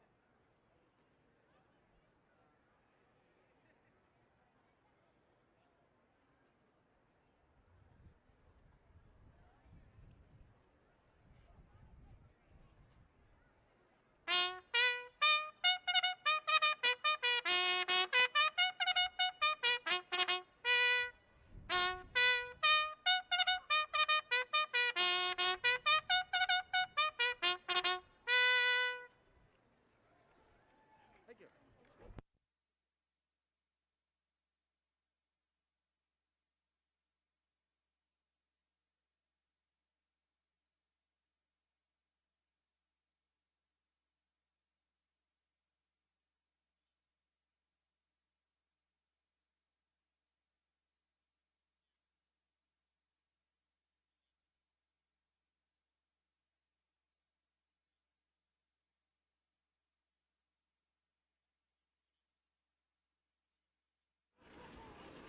Here come the rest of the ladies for race number 3.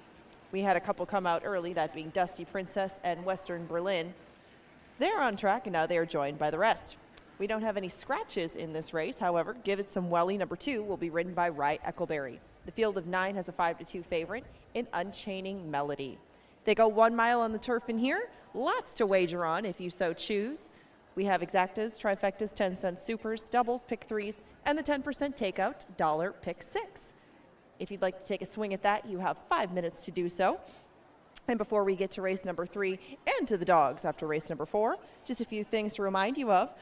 We're partnering with American Red Cross right now to encourage blood donations during the month of August. To thank donors who help ensure a strong blood supply this month, those who give at select metro area Red Cross mobile blood drives through August 31st will receive a free admission ticket to Canterbury Park. If you can do so, please take part in this special event and win your way out to the races for free. We have the Canterbury Concert Series coming up as well, or continuing on tomorrow night with Robert Cray with special guest Mae Simpson. The 21st, we have Daughtry joining us, and then a little bit later on in the summer, Government Mule and Blackberry Smoke will be out here at Canterbury Park to conclude the Canterbury Concert Series. If you'd like any tickets or information further on that, you can visit our website at canterburypark.com. That's also where you get information about the Indian horse relays that are going on from August 24th through the 26th. If you've never seen this, it is a sight to behold. It is such a great show of horsemanship, bareback riding with warriors, horses, and a lot of cool elements to it. And we also have an Indian market as well, going from 5 to 9 each night. Again, if you have not seen it, it's very hard to describe with words. You just have to see it to believe it. It is an amazing feat by these athletes. We also have some tournaments coming up. Now, there's Super Satellites each weekend. There's Satellites. There's the Big Ten BCBC at the end of our season. But in the meantime, there is a way to win your way in. That's the Made in Minnesota contest coming up on Wednesday. That's the Made in Minnesota BCBC contest. It's a $300 buy-in. $200 of that is a live bankroll.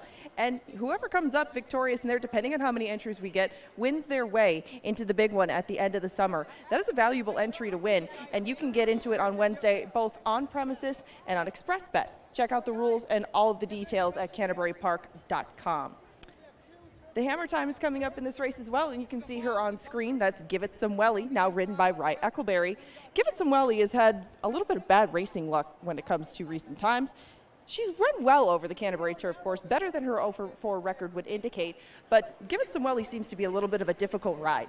She gets a little headstrong. She can sometimes be a little troublesome to herself out of the gate, but Rye Eccleberry has teamed up with her before, maybe figured out a few things about her 2 starts ago, and he'll rejoin her today to try to get that first victory over our turf course for Tony Rengstorff.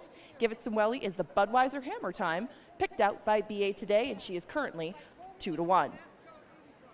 The Pick 6 will kick off in 3 minutes. Getting your tickets now. There's plenty still to come on Family Day Sunday. Good luck if you are playing the Pick 6.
And they've reached the starting gate. It is now post time for race number 3.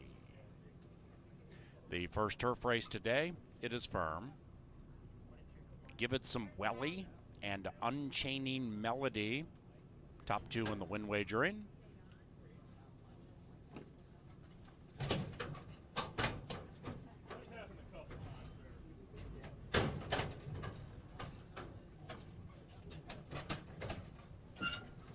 Give It Some Welly is in.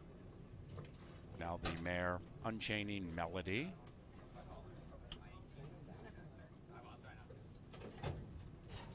Kimberly Francis. Superstar Bia. Bella Figura. The Irish mare is in. So is the Minnesotan Lila's Lucky Lady. Racing. Unchaining Melody came out fast, but not as fast as Bella Figura, and Western Berlin headstrong on the outside. Superstar Bia at 12-1 prominent, and between them, Tourist Like Me. After that, Unchaining Melody popped the gate swiftly, but now about 7 lengths from the front and to the inside of Lila's Lucky Lady. Give It Some Welly, 8 lengths, 9 lengths from the front, and about 2.5 clear from Kimberly Francis. And Dusty Princess, the 8-year-old mare, lopes along in last. And 7 and 9 do battle as they head up the barn side. Western Berlin well supported at 4-1. Bella Figura, the Irish, right on the lead. Superstar Bia behind them. Give It Some Welly pulling hard against the bit, advancing without being asked to the outside of Tourist Like Me. Unchaining Melody, the British mare, is about 5 behind the Irish and 4 lengths clear from Lila's Lucky Lady. Then it's Dusty Princess and Kimberly Francis, and Bella Figura is trying to run away from them inside of Western Berlin. Give It Some Welly is shaking up a tad. Unchaining Melody 8 out of it. Lila's Lucky Lady running on. Superstar Bia still right there, and now they head for the money, and it is Western Berlin inside Bella Figura. Then it's Give It Some Welly. Echoberry working hard. Lila's Lucky Lady finishing nicely with Superstar Bia on the inside. Superstar Bia! Superstar indeed!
Number 4, Superstar Bia. 3rd consecutive upset today. First, 4, 9, and a show photo.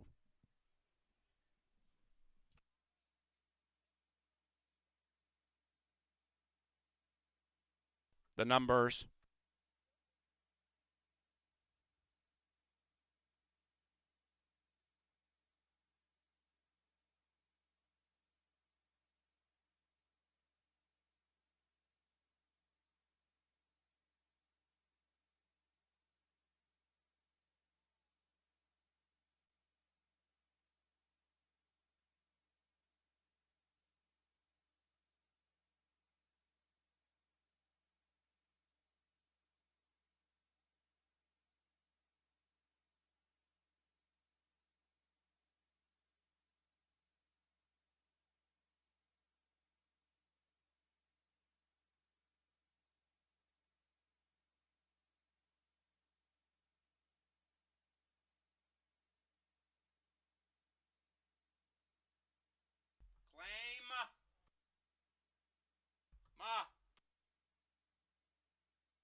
The third race is official.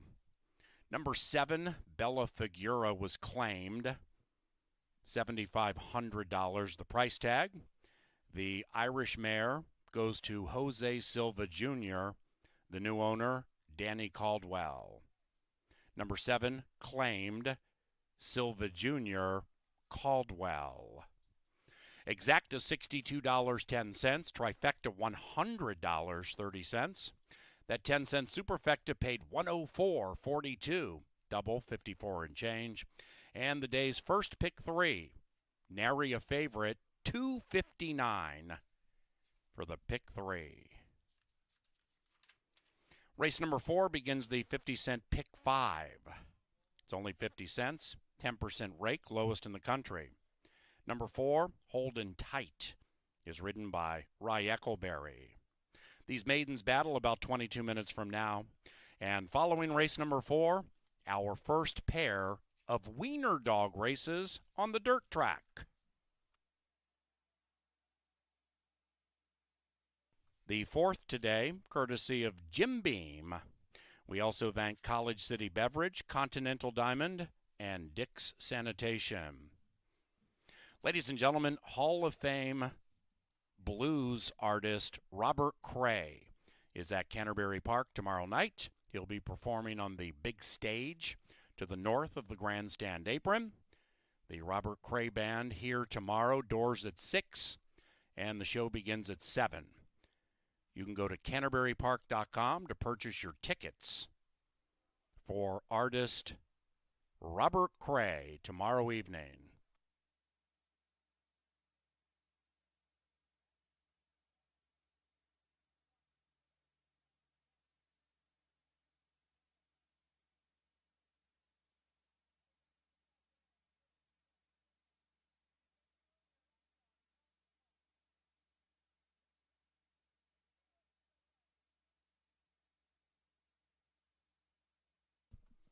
Into the winner's enclosure, Superstar Bia and Alonzo Quinones. The winning owners, Hugh Robertson and Uncle Barry Butzo. And the winning trainer, Mac Robertson, Superstar Bia.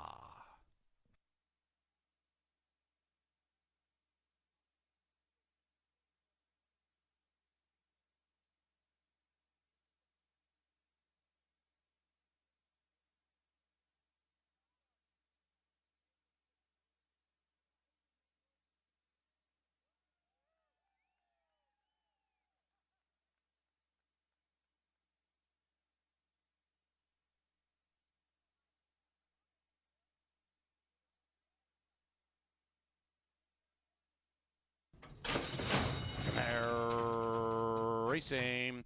Unchaining Melody came out fast, but not as fast as Bella Figura and Western Berlin. Headstrong on the outside. Superstar Bia at 12-1 prominent.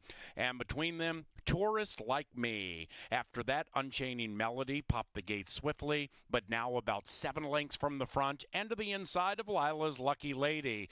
Give It Some Welly, 8 lengths, 9 lengths from the front, and about 2.5 clear from Kimberly Francis. And Dusty Princess, the 8-year-old mare, lopes along in last. And 7 and 9 do battle as they head up the barn side. Western Berlin, well supported at 4-1. Bella Figura, the Irish, right on the lead. Superstar Bia behind them. Give It Some Welly pulling hard against the bit, advancing without being asked to the outside of Tourist Like Me. Unchaining Melody, the British mare, is about 5 behind the Irish and 4 lengths clear from Lila's Lucky Lady. Then it's Dusty Princess and Kimberly Francis, and Bella Figura is trying to run away from them inside of Western Berlin. Give It Some Welly is shaking up a tad. Unchaining Melody, 8 out of it. Lila's Lucky Lady running on. Superstar Bia still right there. And now they head for the money. And it is Western Berlin inside Bella Figura. Then it's Give It Some Welly. Eccleberry working hard. Lila's Lucky Lady finishing nicely with Superstar Bia on the inside. Superstar Bia! Superstar indeed.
some challenging races here at Canterbury Park so far. Through the first 3 races, some long shots have come home to score. Superstar B gets the 4th win in start number 43. And if your name is Robertson, things are going well as Hugh Robertson took home the $600,000 Arlington Million. Yes, only 600, not 1 million no longer for the Arlington Million. And Mac Robertson has numerous victories on the day so far. If you're live in that early pick 4, good job to you because the lowest payout, $1,000. And if your ticket is no longer live like myself, luckily we've got a pick 5 beginning right here with Top Dog, 5-2 morning line. Currently double that. The Dam did win the Grade 1 Del Mar Debutante, ran 4th in the Breeders' Cup Juvenile. So far, Top Dog is settled for less. A 2nd and a 3rd place finish. Cuts back today. A little chilly on the board, though, at 9-2. The 2 is JJ's Wildcat for the McKinley gang in here. The homebred, the 4-year-old gelding by Westover Wildcat, did not appear to appreciate being in the horse sandwich last time out. They were in between horses the entire way out. JJ wants none of that. We'll see if Kelsey Hart can find the lead all by herself at 7-1. I'm going to give Warbucks one more chance in here for the Bergsroods. Luis Valenzuela gets the call for Clinton Stewart. It is the red-hot Clinton Stewart. They've won numerous races this week. However, most of those victories have come on the turf course with Kelsey Hart aboard. We'll see if they can heat up with Luis Valenzuela for Warbucks, who didn't show anything in the debut, but was bet a decent amount in a 13-horse field going off at 7-1. We'll see if Warbucks can bounce back in a big way. The 4 is Holding Tight. Rye Eckleberry picks up the mount. Do note Rye Eckleberry picks up Holding Tight for Troy Bethke. Another who showed speed and then backed out of it. Didn't go on with it at the top of the lane. We'll see if Holding Tight can carry that speed further today. But the money has come in on Natural Chillin'. Why not? Mac Robertson looking for his 3rd victory on the day. The $26,000 purchase at the Minnesota sale, looking to get a nice chunk of that $35,000 purse. They tried 1 mile last time out. Natural Chillin' probably doesn't want to go that far. The Dam, Gypsy Melody, was a sprinter and a stakes winning sprinter at that, 2-1 for Q and Mac. The 6 is Deputy Law. The good-looking Deputy Law gets Lopez aboard for Mike Beeler. Lightly raced. Another who took some action in the debut. Went off at 10-1. Showed a ton of speed, but didn't show any finish. We'll see if they can correct that today at 18-1. The 7 is Tap It Sam. This one exits a 8th place finish. The blinkers do go on. Do note this horse hopped at the start, had no chance after that beginning last time out, so they'll put the blinkers on, which is a good sign for Nevada Litfin, and he wins with 29% when he makes that equipment change, 12-1 on Tap It Sam. The 8 is Heavenly Gazebo. Santiago Tranquino just ran a nice 2nd on the turf. We'll see if he can get a win in here at 14-1 with the Heavenly Gazebo. The 9 and 10, both first-time starters. We are in it to win it for Burnell Roan, along with Wind of Discretion. The stable mates will be gate mates today, 14-1 and 24-1. You get the Hall of Fame rider on a 4-year-old firster by Discreetly Mine. The workouts say his horse can run a little bit. We'll see if we are in it to win it or Wind of Discretion can spice up that pick 5. As the 50-cent pick 5 begins next, we're just 6 minutes away from race number 4. And then after the thoroughbreds get put away, we'll bring the wieners out on the track next.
Lynn Dykert, ladies and gentlemen.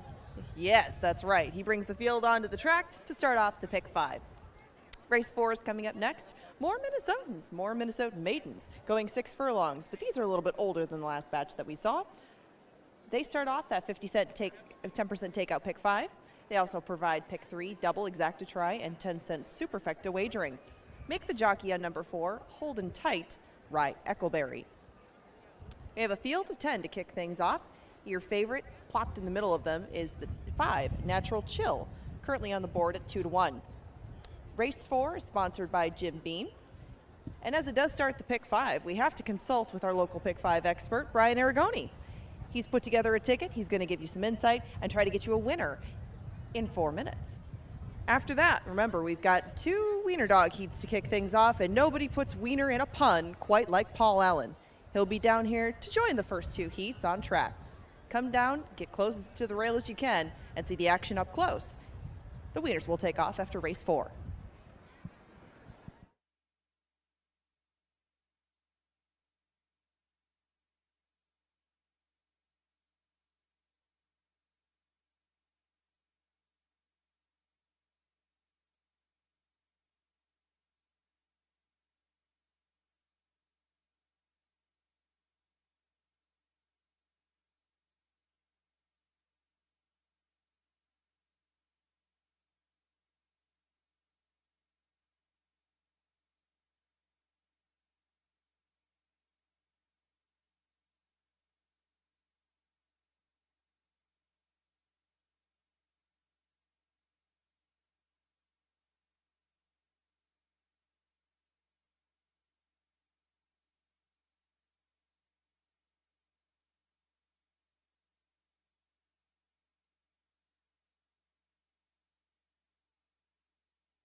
This maker's mark pick 5, and hopefully the pick 5 pays as rewarding and bountiful as this early pick 4. $1,000 is the lowest you can make to the 1 or the 5 in this early pick 4. It's a challenging sequence.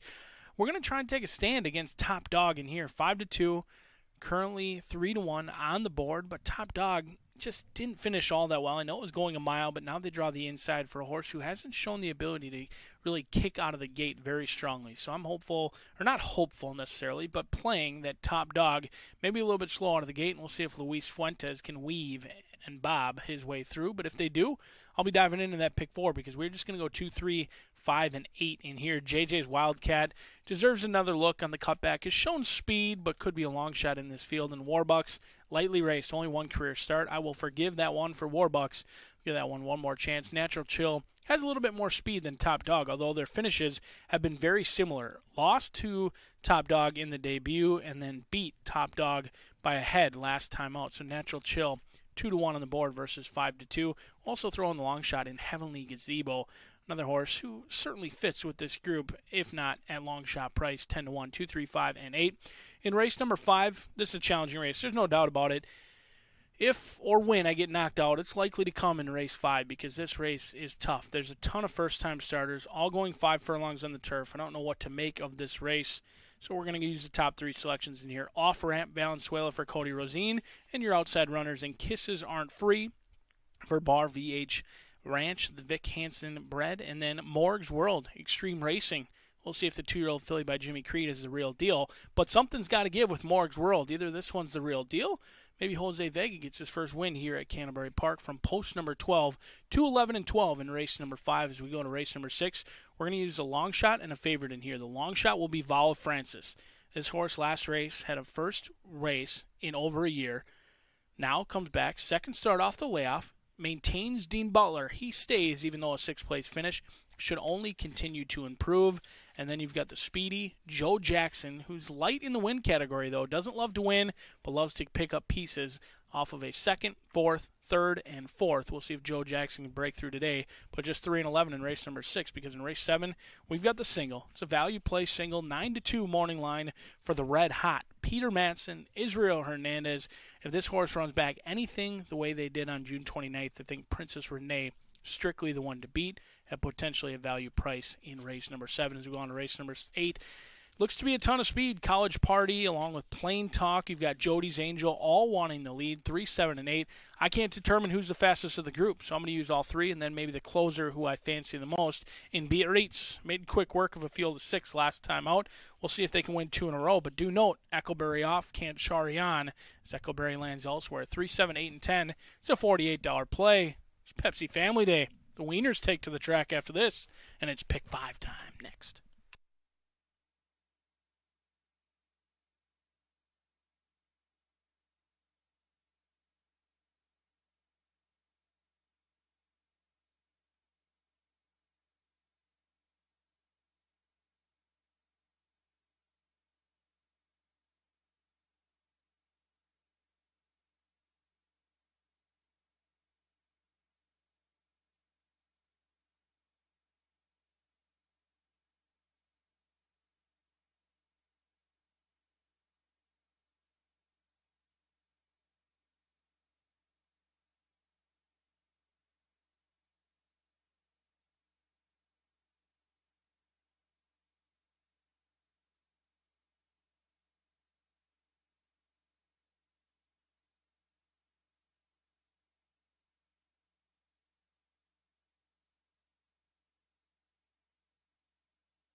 They've reached the starting gate, and it is now post time for the 4th race. This begins the 50-cent pick 5. Natural Chill, 2-1. Top Dog, bet down to the starting favorite, at least at this stage, 8-5.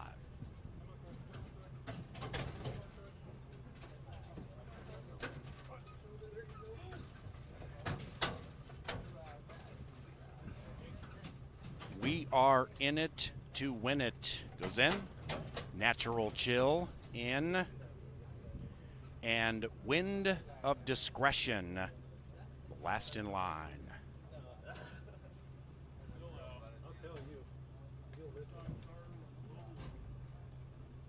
Top Dog 3-2. Natural Chill 9-5. That 10 is in. They all set.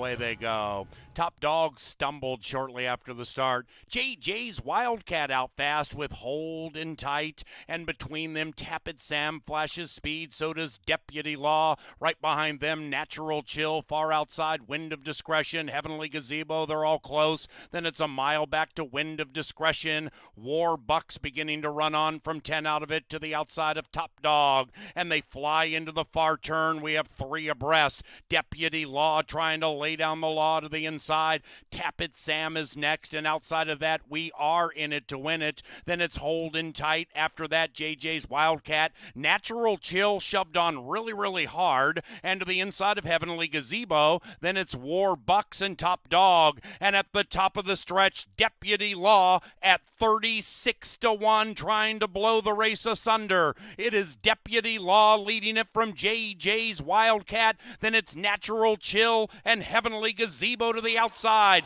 Deputy Law encountered and passed by JJ's Wildcat. JJ's Wildcat from Natural Chill, and JJ's Wildcat prevails.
Now in the winner's enclosure, the victorious JJ's Wildcat and Miss Kelsey Haar.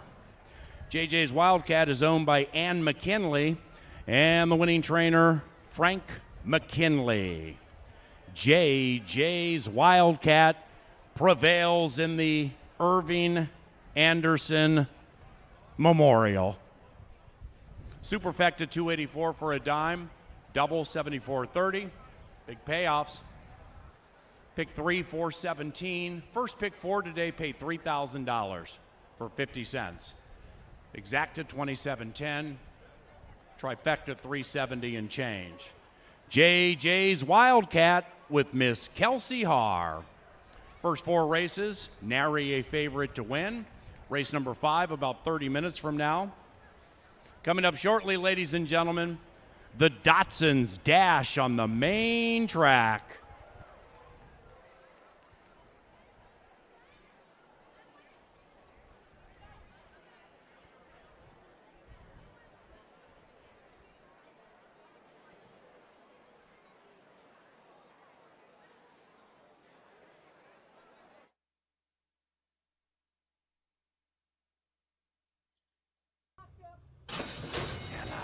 Away they go. Top Dog stumbled shortly after the start. JJ's Wildcat out fast with Hold in Tight, and between them Tappet Sam flashes speed, so does Deputy Law. Right behind them Natural Chill, far outside Wind of Discretion, Heavenly Gazebo, they're all close. Then it's a mile back to Wind of Discretion. War Bucks beginning to run on from 10 out of it to the outside of Top Dog, and they fly into the far turn. We have 3 abreast. Deputy Law trying to lay down the law to the inside. Tappet Sam is next, and outside of that, We Are in It to win it. Then it's Holding Tight. After that, JJ's Wildcat. Natural Chill shoved on really, really hard, and to the inside of Heavenly Gazebo. Then it's War Bucks and Top Dog, and at the top of the stretch, Deputy Law at 36-1, trying to blow the race asunder. It is Deputy Law leading it from JJ's Wildcat. Then it's Natural Chill and Heavenly Gazebo to the outside.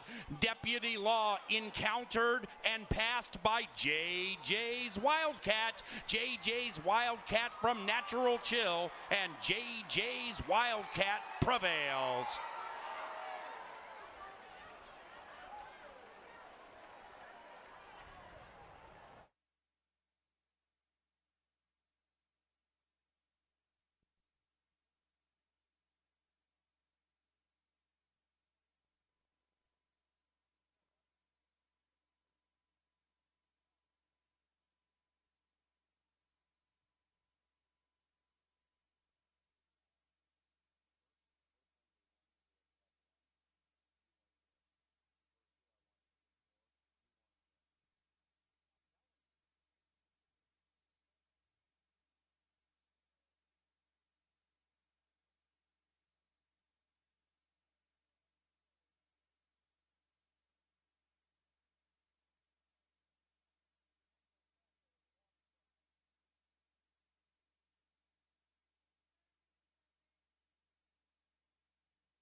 Here come the doggies.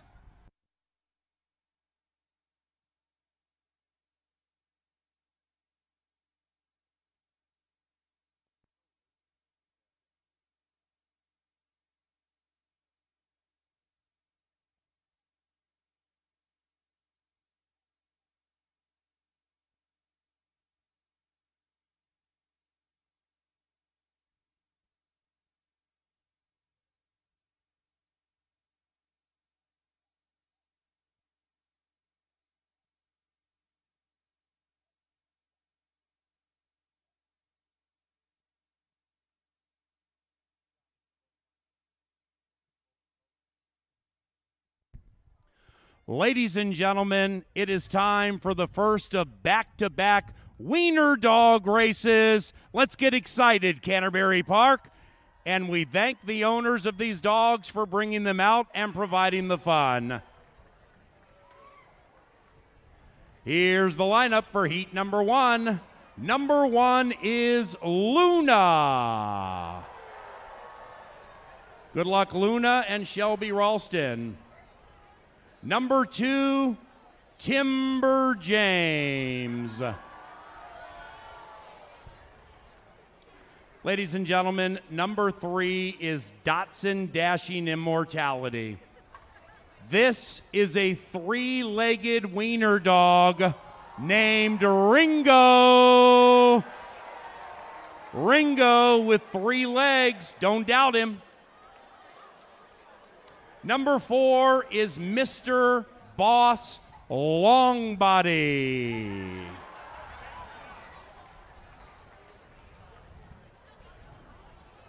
And number 5, this is Rusty. Hey, Rusty.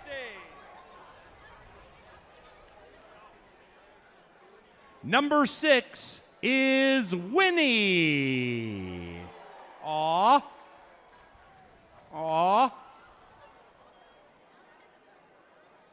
And number 7 in Heat 1, this one goes by the name of Otis. My man Otis.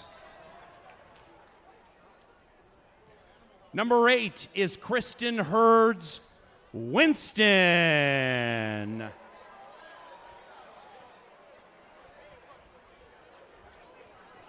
And number 9 is Vinny.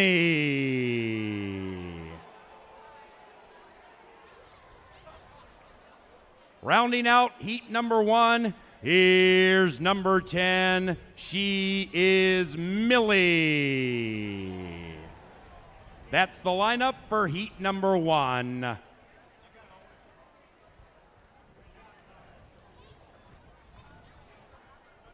And now the lineup for heat number 2.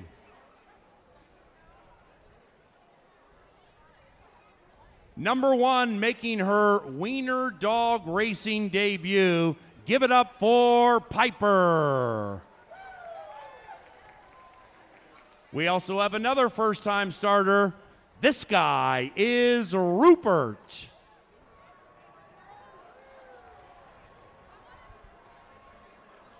A veteran of wiener dog wars gone by, having finished second at least once.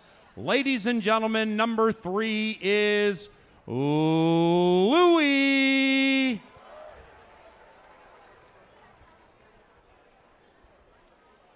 Number 4 makes his Canterbury debut. This is a fluffy little Dotson. This is Oliver.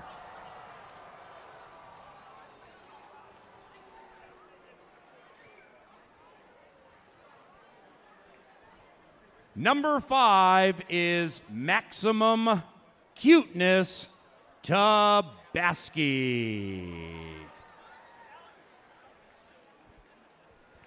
And number 6 is Miss Brittany Hunter's Monster.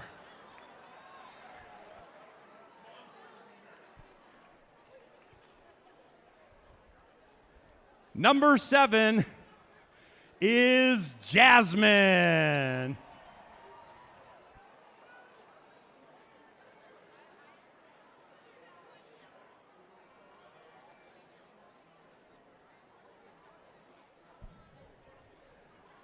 Number 8 is Sean Hansen's Coco.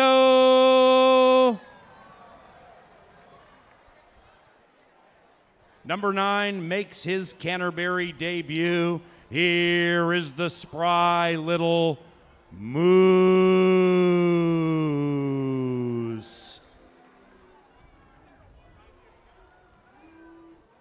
And number 10, rounding out heat number 2, this is Bugsy. That's the lineup for heat number 2. The top 3 advance to Labor Day and Best in Show.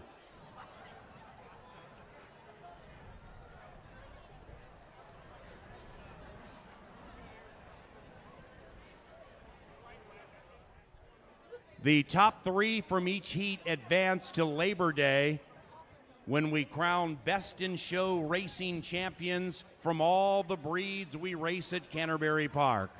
Dachshunds, Basset Hounds, and Corgis. And we have Corgi racing next week at 1 o'clock. Now, these are non-parimutuel wagering events. However, side bets with family members and friends strongly encouraged. Pick your favorite wiener, make a bet with a friend or a family member, and good luck. As the owners of the Dachshunds in Heat 1, they head to their respective spots at the finish line, then we let them fly.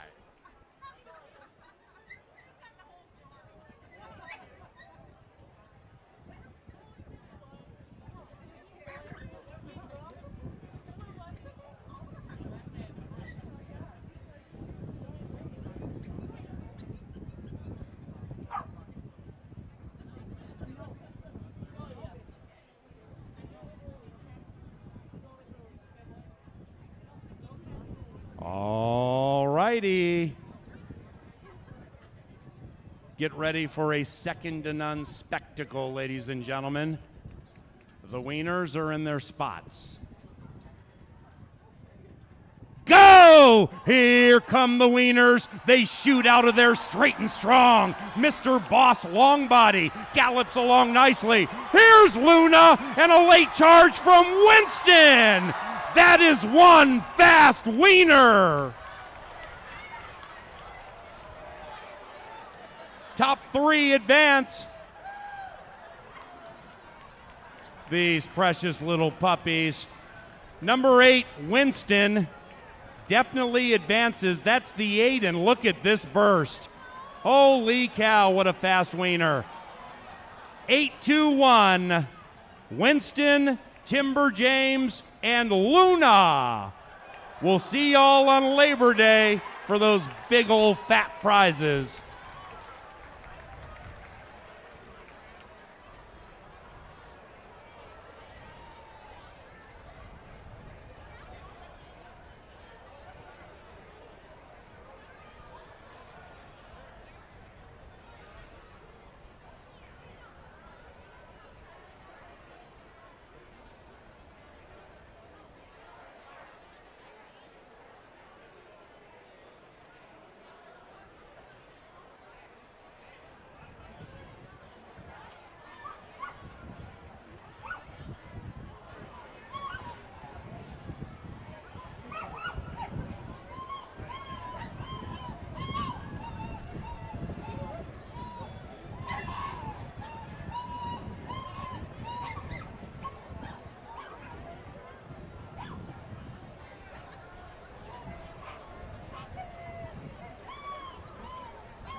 Heat number 2.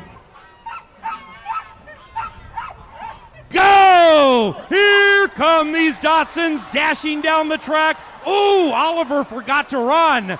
And meanwhile, they're not booing, they're looing for Louie, overtaken by Jasmine. The fluffy wiener is so fast.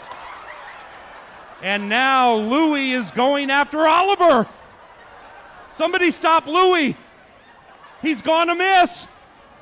Look at Oliver, this fluffy little wiener, surging over the finish line. And there's Bugsy out for a Sunday stroll.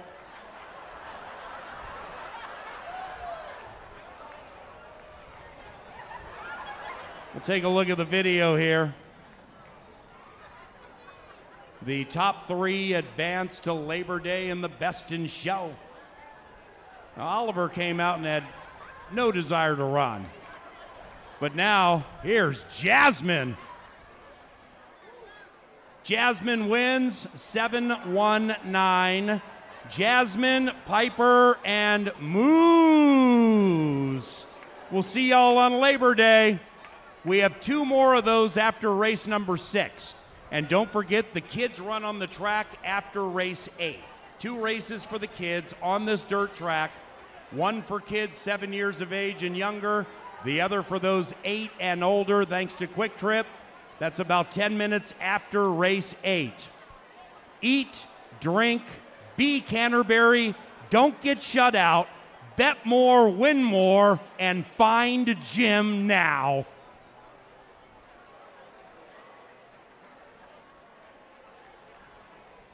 Moose.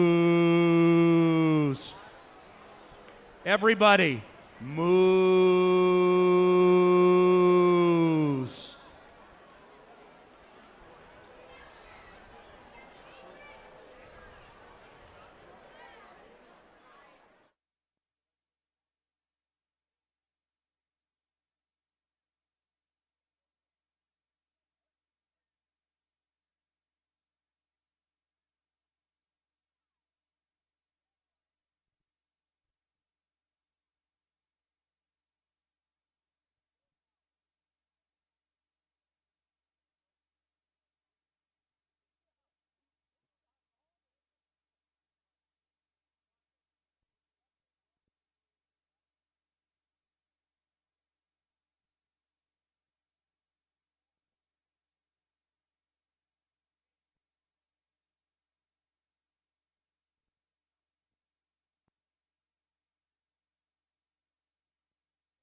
It's a jam-packed paddock. 5 furlongs on the turf, and the excitement is rising down here. Plenty of first-time starters. You got some horses with experience as well, but there could be a very talented runner in here. We'll find out who it might be just 8 minutes away for race number 5, which also kicks off today's early pick 4. But we've got the 2-year-old girls set to dash 5 furlongs on the turf, and as far as I can tell, all of them handled the saddling enclosure very nicely. Now, we do have a jam-packed paddock down here. Number 1 is Rollin' Blackout. Kelsey Haar gets the call for Nancy Sheehan in here. 21-1 on the board. We'll see if this one can take to the turf because they haven't shown much on the dirt in the 2 starts. A 17-length defeat and a 20-length defeat, but they'll switch surfaces, which sometimes that's all they need. The 2 is off-ramp. Do note, this one was heavily wagered on early. Currently 3-1, but took some action off that 6-1 morning line as off-ramp and Cody Rosine looking to become a winner. And here, the Keeneland sale purchase,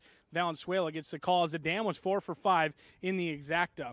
The 3 is Indomitable Oma. Betty Jo Williams gets a call in here for Patrick Swan. The mare, she made over $250,000. However, she's yet to produce a turf winner from her foals. We'll see if that changes today at a big price of 27-1.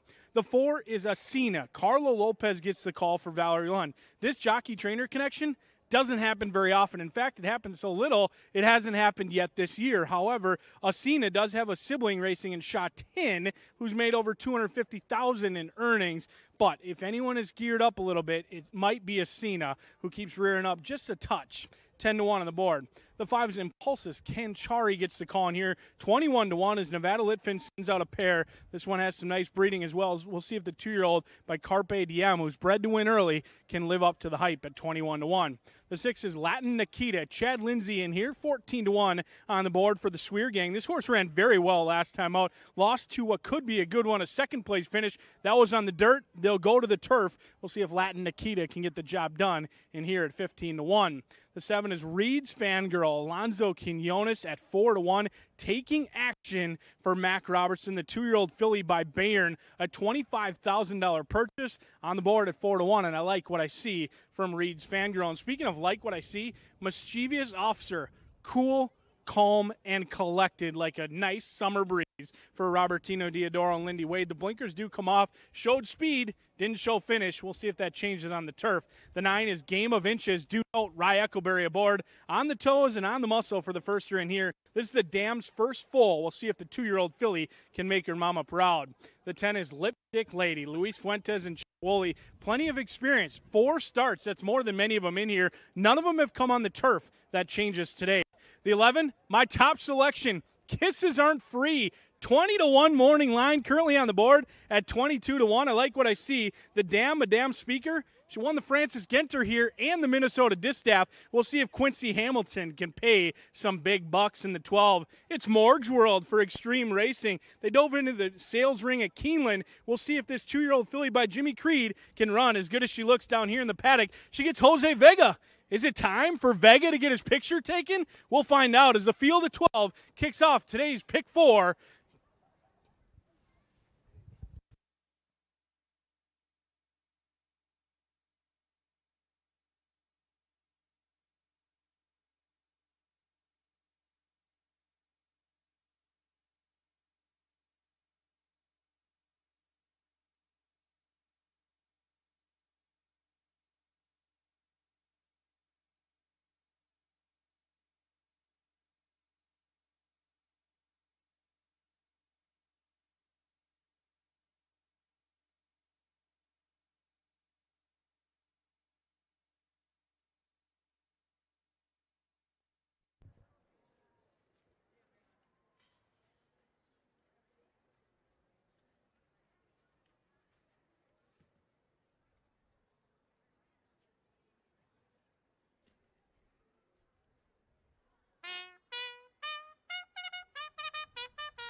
You can hear an ovation from humans and dachshunds down here by the winner's circle for one Lynn Dykert. We're 3 minutes away from race number 5, and he brings a very full field out onto the track to start off our late pick 4. This one's at 5 furlongs on the turf, and in addition to the pick 4, you can do pick 3s, doubles, exactas tries, and 10-cent supers. As mentioned, it is quite the full bunch in here. We'll go over pick 4 wagering in about, a minute or two. The 5th race is brought to you by Pepsi every day. Post time in about 3.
On screen now is the Continental Diamond, Diamond in the Rough.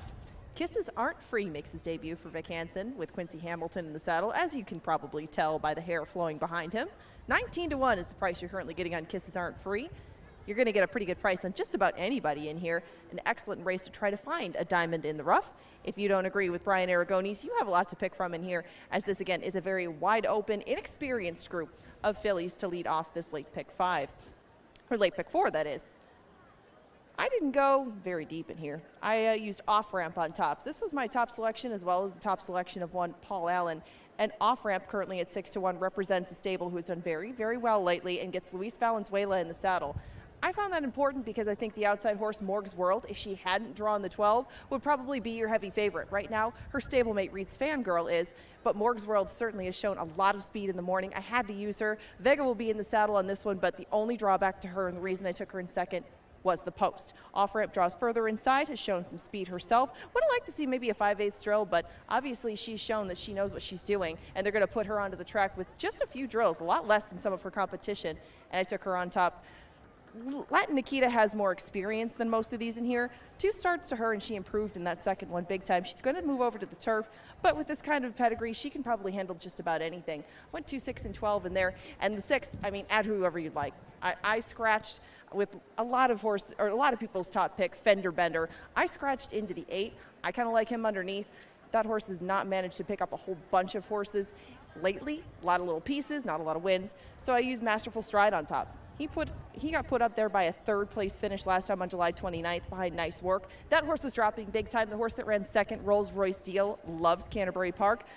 This is just kind of a mystery race to me. I did use Joe Jackson on the outside. He should be the controlling speed in here, but it is 6.5.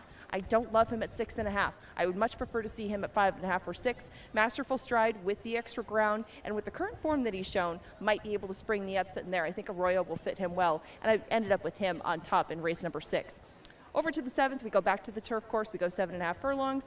2 and 6 for me. They're the Pete Matson horses. They both come from David Van Winkle's stable. And I think that Princess Renee will probably end up being your favorite, even though she was 9-2 morning line. Had her last time at 24-1, and she ran her eyeballs out. She ran very well behind She's Extremely Hot. That one was dropping in class and had a lot of seasoning to her. This one, not as much. and Princess Renee ends up my top choice in there. Now, in the last, I agree with Jay Litza. Jody's Angel has shown so much on every turf course that he's tried, going 5 furlongs. It's really hard to find a way to beat him, especially with the 8-post that he drew. He should get a very good trip. Lindy Wade knows him from prior races together, and even though this is a very deep, contentious field, I really thought that Jody's Angel would recover from that dirt race where he just didn't quite level out the same. He didn't perform the same. He's just not the same horse when he runs on the main track.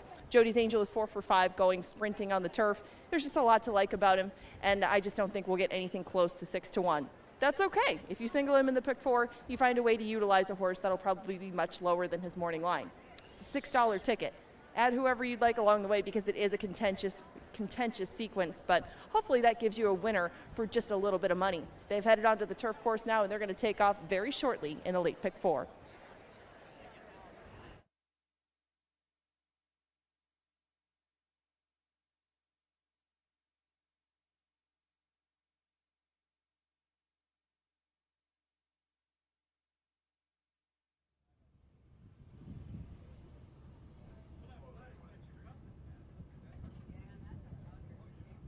Who you got, Tom?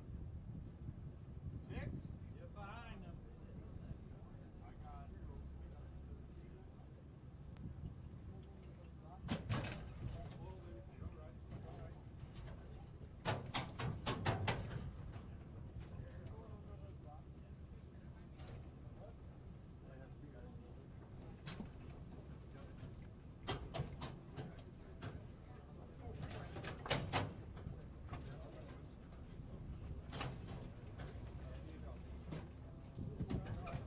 It is now post time for race number 5.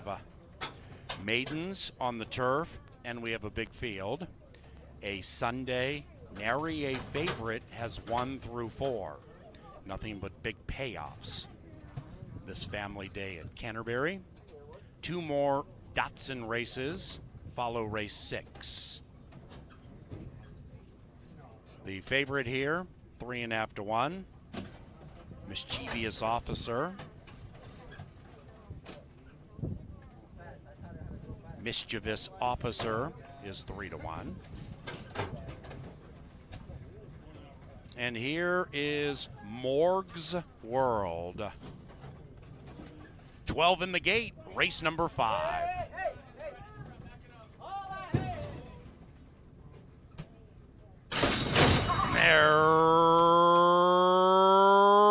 Racing from the 10 spot, Lipstick Lady blessed with early speed. Likewise for Latin Nikita between them. An off ramp comes steaming through to the inside, and Latin Nikita has been shaded and passed. After that is Mischievous Officer in a very good spot, just a length from the lead, and Morg's World is very, very wide. The 11 Kisses aren't free, just check badly. Likewise for number 4, Asina, and the 11's being pulled out of the race as Roland Blackout comes running on. Then way back to the last 2, Game of Inches and Impulses. Meanwhile, at the top of the stretch, Off Ramp has been left with a lonely lead. It is Off Ramp from Mischievous Officer, Morg's World closing on the inside with Lipstick Lady to the outside chasing Off Ramp. Morg's World surging late, but it's too late.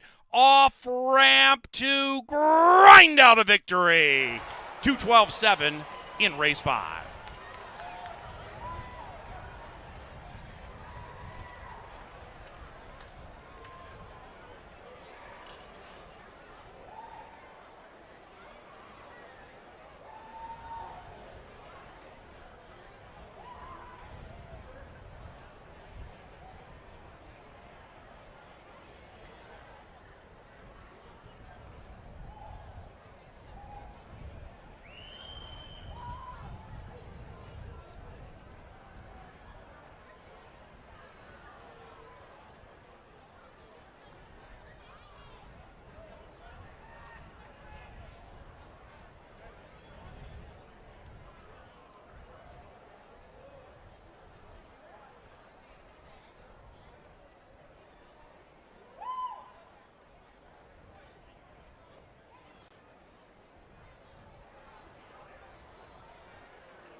The result of the photo shows the numbers 212, 710. Off ramp first.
Race number 5 is official. Pick 3 paid $174 from race 3. That exacta paid $19.60. 50-cent trifecta, 37 and change. 10-cent superfecta, $74. And the double, $51.40. To the 6th race, scratch number 10, Fender Bender. Back to a fast main track for race number 6. Racing at Canterbury each and every Sunday, provided by Pepsi, the official soft drink provider to Canterbury Park. And race 6 is courtesy of Mystic Lake Casino Hotel. By the way, we host corporate functions, reunions, and large gatherings at Canterbury. If you have a party, consider CanterburyParkEvents.com. CanterburyParkEvents.com. To the winner's enclosure, it is off-ramp, NLAV, Luis Valenzuela. The winning owner, Tim Rosine, and the winning trainer, Cody Rosine. This is off-ramp.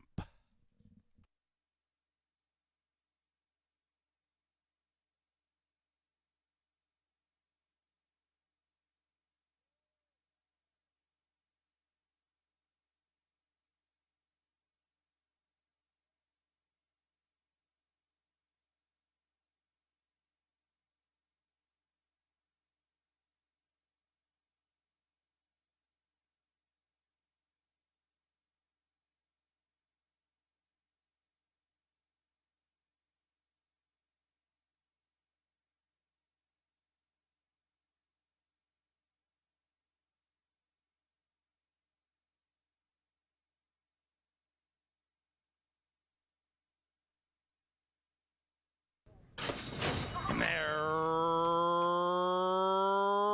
racing from the 10 spot. Lipstick Lady blessed with early speed. Likewise for Latin Nikita between them. And off ramp comes steaming through to the inside. And Latin Nikita has been shaded and passed. After that is Mischievous Officer in a very good spot, just a length from the lead. And Morg's World is very, very wide. The 11 Kisses aren't free. Just check badly. Likewise for number 4, Asina. And the 11's being pulled out of the race as Roland Blackout comes running on. Then way back to the last 2, Game of Inches and Impulses. Meanwhile, at the top of the stretch, Off Ramp has been left with a lonely lead. It is Off Ramp from Mischievous Officer. Morg's World closing on the inside with Lipstick Lady to the outside, chasing Off Ramp. Morg's World surging late, but it's too late. Off Ramp to grind out a victory. 2:12.7 in race 5.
12 minutes away from the thoroughbreds, but then stay on track by the winner's circle as Paul Allen will call the final wiener dog races of the day for Pepsi Family Day out here, which features dachshunds, thoroughbreds, and a full field. We've got some full fields for a Sunday out at the park. Scratch number 10, Fender Bender comes out. Your current favorite is the gray on your screen, 7-2, Luis Valenzuela for Mike Bollinger. This one hasn't gone off favored in some time. In fact, the last 10 races has never been favored. So we'll see if the money continues on the gray Candy Wampus. Valenzuela gets the call.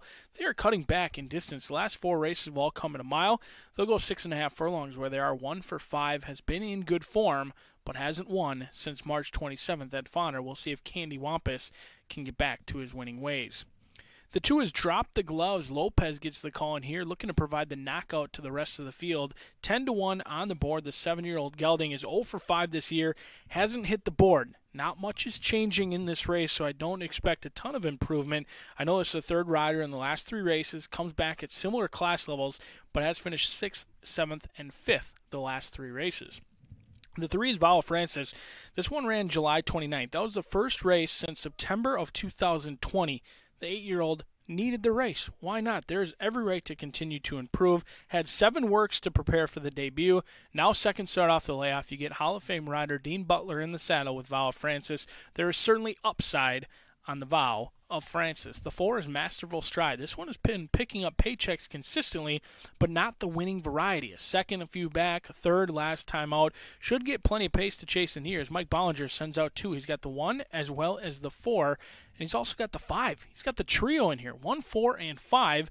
Right now, Candy Wampus taking all the action because Masterful Stride and Dan's Rumble a little chilly on the board. We'll see if Miguel Aurora can beat his father, Wilfredo Aurora. They're going to be right next to one another in the gate. A cool family story. We'll see if one of them can win, which might blow up the tote board because they will be big prices. The 6 is Herbie. Sanderson Stables owns and trains the 9-year-old who had 1 victory last year, so far 0 for 6 this year.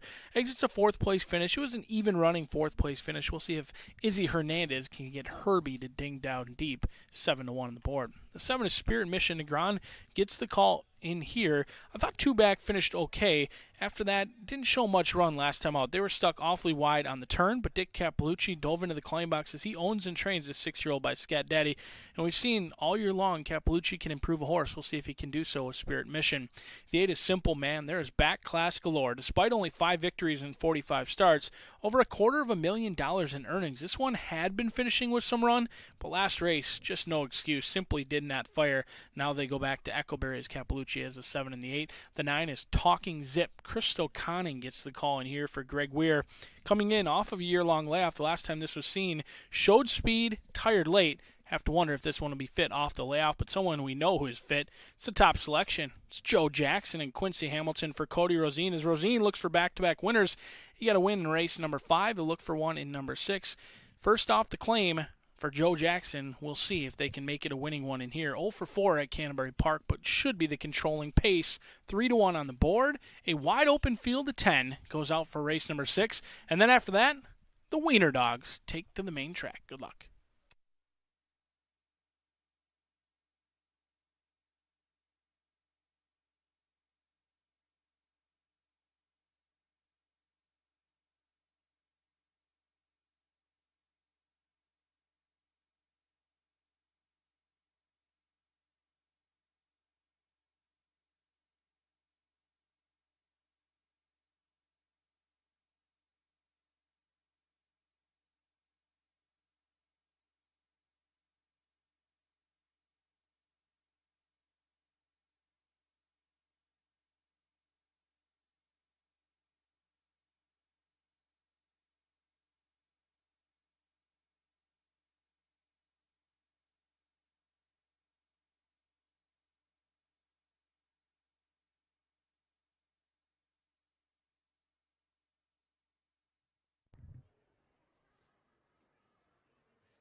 In 6 minutes, we'll take off in race number 6.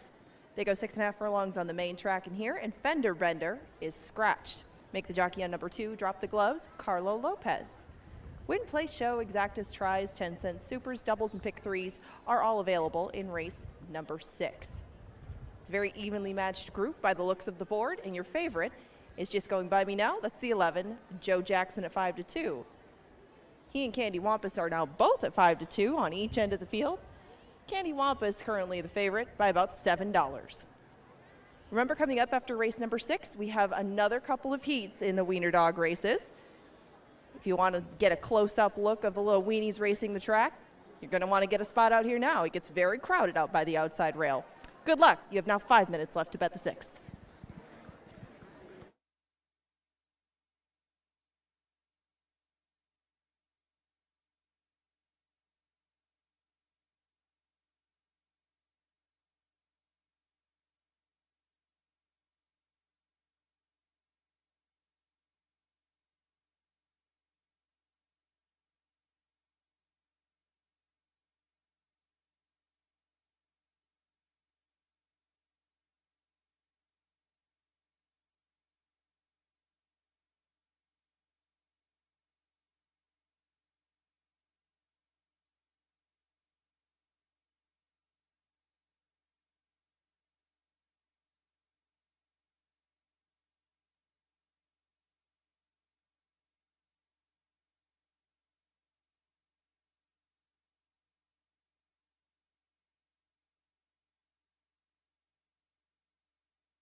It's post time for race number 6.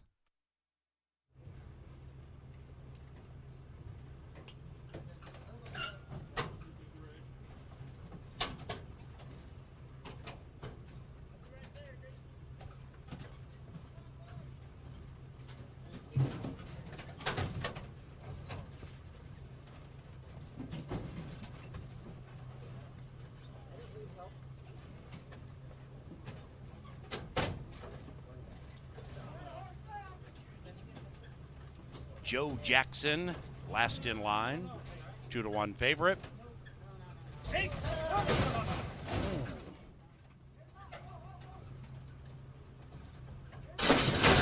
They're racing, and Joe Jackson looks sharp, stepping out of the gate with good early speed. After that, we have Herbie now overtaking Joe Jackson. Then it's Dan's a Rebel. That's the 5 to the inside. And between runners is Talking Zip. Behind them, Simple Man overtaken by Spirit Mission. Vow of Francis, 5 lengths from the 4-horse speed battle. Then we come to Drop the Glove, shoved on hard and overtaken by Masterful Stride. That gray is Candy Wampus, only 9 lengths from the lead. Into the far turn they go. Dan's a Rebel. Joe Jackson trying to pay Fools in Love on the 3 wide side, and between them Herbie continues to fight on. After that it's Simple Man. Then we come back to Masterful Stride, striding out from the back. Candy Wampus is on the move. The gray is closing in fast, 8 lengths from the speed. And up top it is Herbie on an upset-laden Sunday. Herbie is 14-1, and Dan's a Rebel is 41-1. Then we come to Joe Jackson, having to give more if he wants to get in the Sunday papers, and Candy Wampus to the outside. Joe Jackson got the time, got the win.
Into the winner's circle, the victorious Joe Jackson, trained by Cody Rosine, ridden to victory by Quincy Hamilton. Joe Jackson, a 6-year-old chestnut gelding bred in California by Minister's Wildcat out of Excusable, owned by Charles Brent Davis.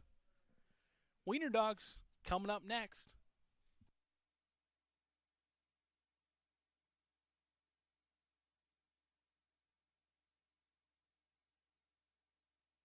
$1 exacta returns $18.50. The 50-cent try, $311.45. 10-cent super, $233.06. Your $1 double, $211.770. The 50-cent pick 3, $68.15.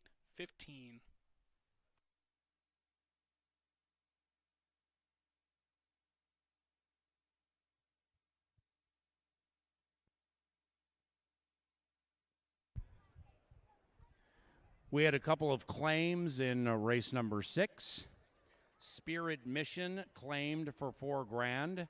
Rick Chappie, the owner, the new trainer Heath Lawrence, and the winner Joe Jackson claimed for $4,000.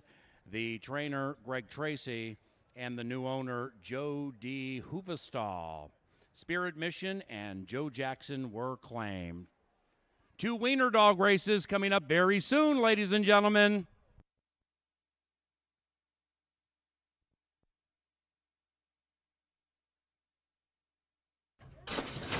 And they're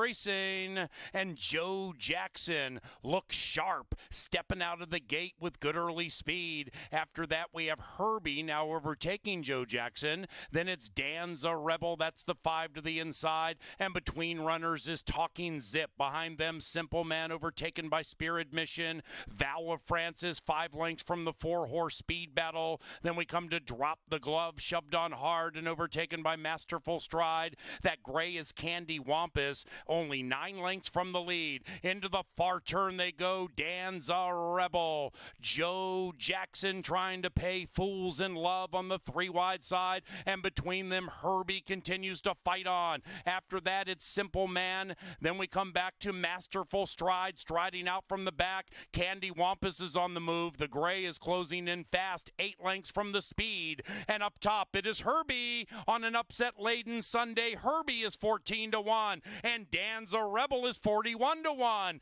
Then we come to Joe Jackson, having to give more if he wants to get in the Sunday papers, and Candy Wampus to the outside. Joe Jackson. Joe Jackson got the time, got the win.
Ladies and gentlemen, here's the lineup for heat number 3 and the Wiener Dog Wars. Number 1 is Grant and Miranda's Lucky.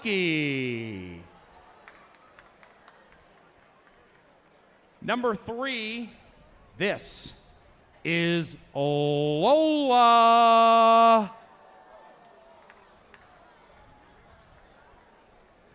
Making his debut at Canterbury Park, racing for the first time, ladies and gentlemen, here's Rocco.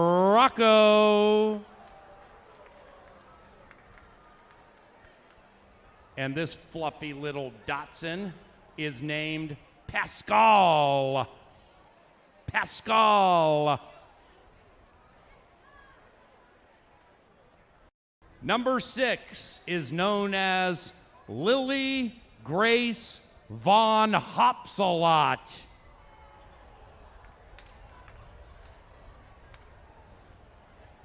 And number 7 is Petey.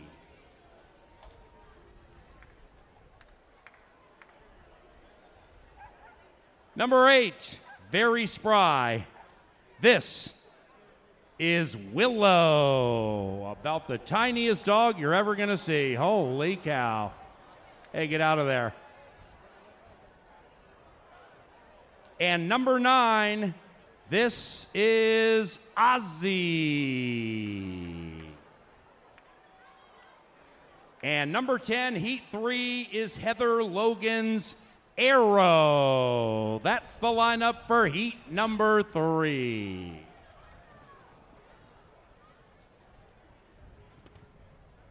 And now the lineup for heat number 4.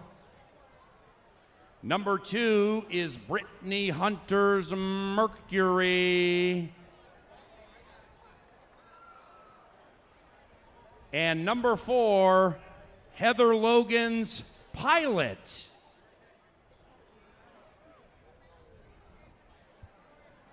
Number 5, Steph Mackey's Watson.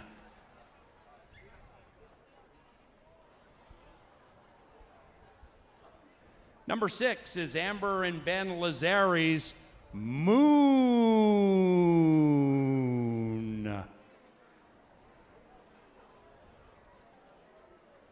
Number 8, Sans the P, named after the owners of this racetrack. Here is Samson.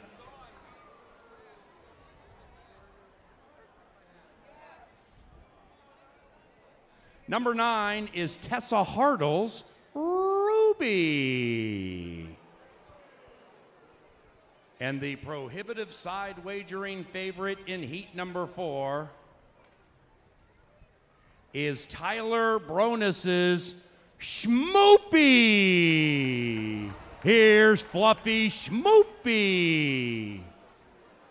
About set to roll with heat number 3. The top 3 advance to Labor Day and the best in show. Side wagers encouraged. Pick your favorite Dachshund, bet with a friend or a family member, and let's get ready to have a good time. Corgi racing next Sunday at 1 o'clock.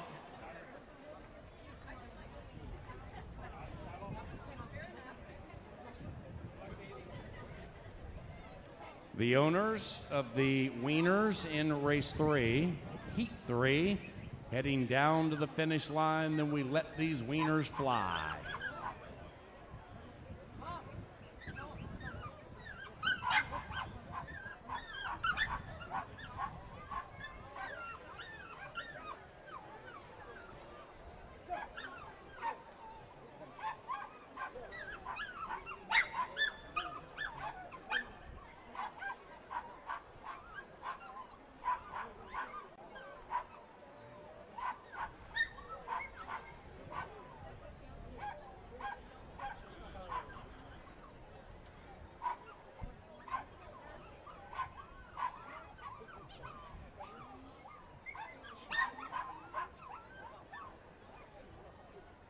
Go! Here they go in heat number 3, and the Wieners came bouncing out nicely. And Lola taking the long and hard route, battling it out with Rocco. And it's 3, 4, and 9 in heat 3, Wiener Dog Wars.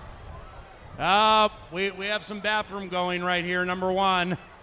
Lucky left us a treat.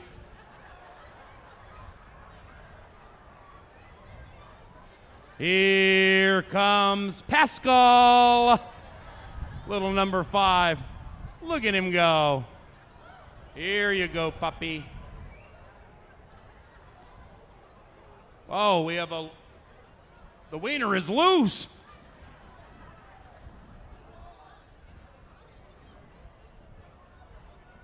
Not surprisingly, that wiener was heading for the hot dog stand. Look at this battle between 3 and 4, striding out like these champion Datsuns. Lola, Scott Best, see you Labor Day, racing for Wiener Dog immortality. Rocco will be there. Lola, 3, 4, and a Wiener Dog War staple, Ozzy. All righty, on to heat number 4. Pick your favorite Datsun. Make a little side wager.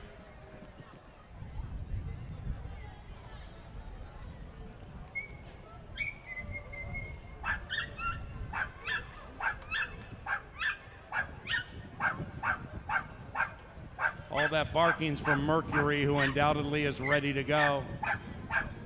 Mercury finds his spot. Owners are in the spot. Go! Here come the Wieners, and Mercury flies out of the gate. This Wiener is looking to snatch all the money, and Mercury absolutely destroyed them. Tight for second and third. We have Wiener Dog terrorism over here in the shape of Pilot, but that may not matter when we meet on Labor Day. Brittany Hunter's Mercury. We just got the final time. That set a Canterbury record for the fastest wiener in the history of this racetrack. Well done, Mercury.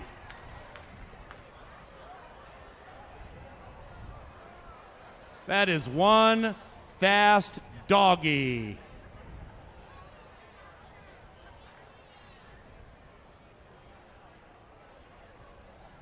Mercury.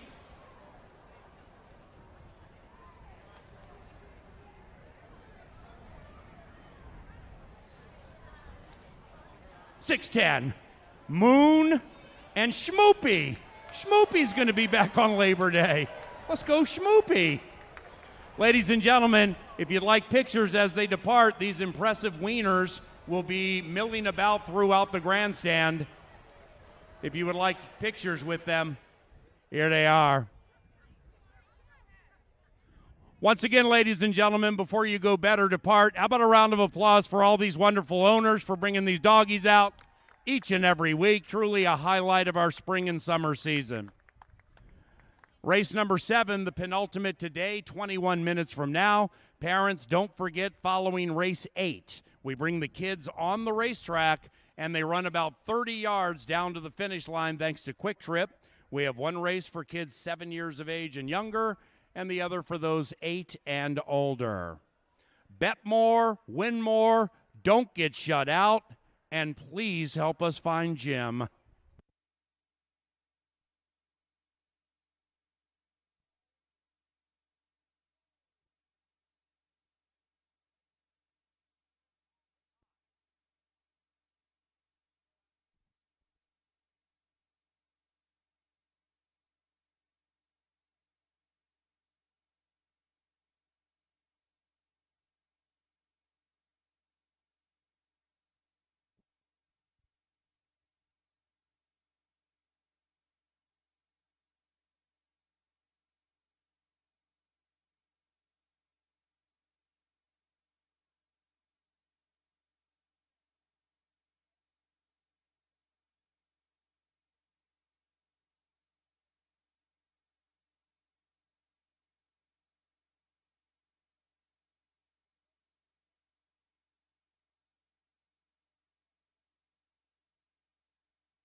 Nice field here for race number 7 as we've got the Dr. Dan Daily Double coming up. 7.5 furlongs on the turf. Still a wide open betting race today. If you're a trifecta or superfecta player, we've had some nice big fields as the average field size over 9 for Pepsi Family Day. And now while the Wieners may be scheduled to return later on this year, we've still got to crown the fastest kid on the track. So stick around. If you brought out the family, you've got the kids. We've got kids racing on the track with Paul Allen crowning the top one after the last and final. Still 2 more races to go. On your screen now is Beamer Bridget. Luis Valenzuela getting the call in here for Clinton Stewart. I thought this one was intriguing. A debut at Remington Park on the dirt. Didn't run a step.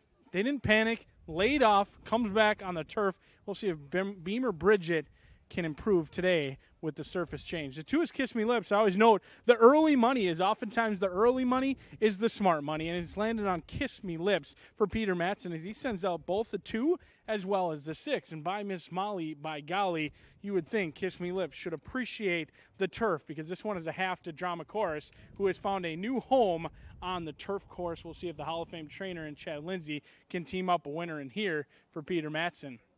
The 3 is Painter's Love, Charles Garvey and Robertino Diodoro with our leading rider, Lindy Wade, getting the call in here. I thought this one finished okay, but Lindy Wade could not have given this 3-0 filly a more perfect trip last time out and still had to settle for 3rd. There was no excuse at all. They sat in a perfect spot, just didn't have much run when the real running started. 3-1 on the board for Painter's Love, who could improve second time on the turf.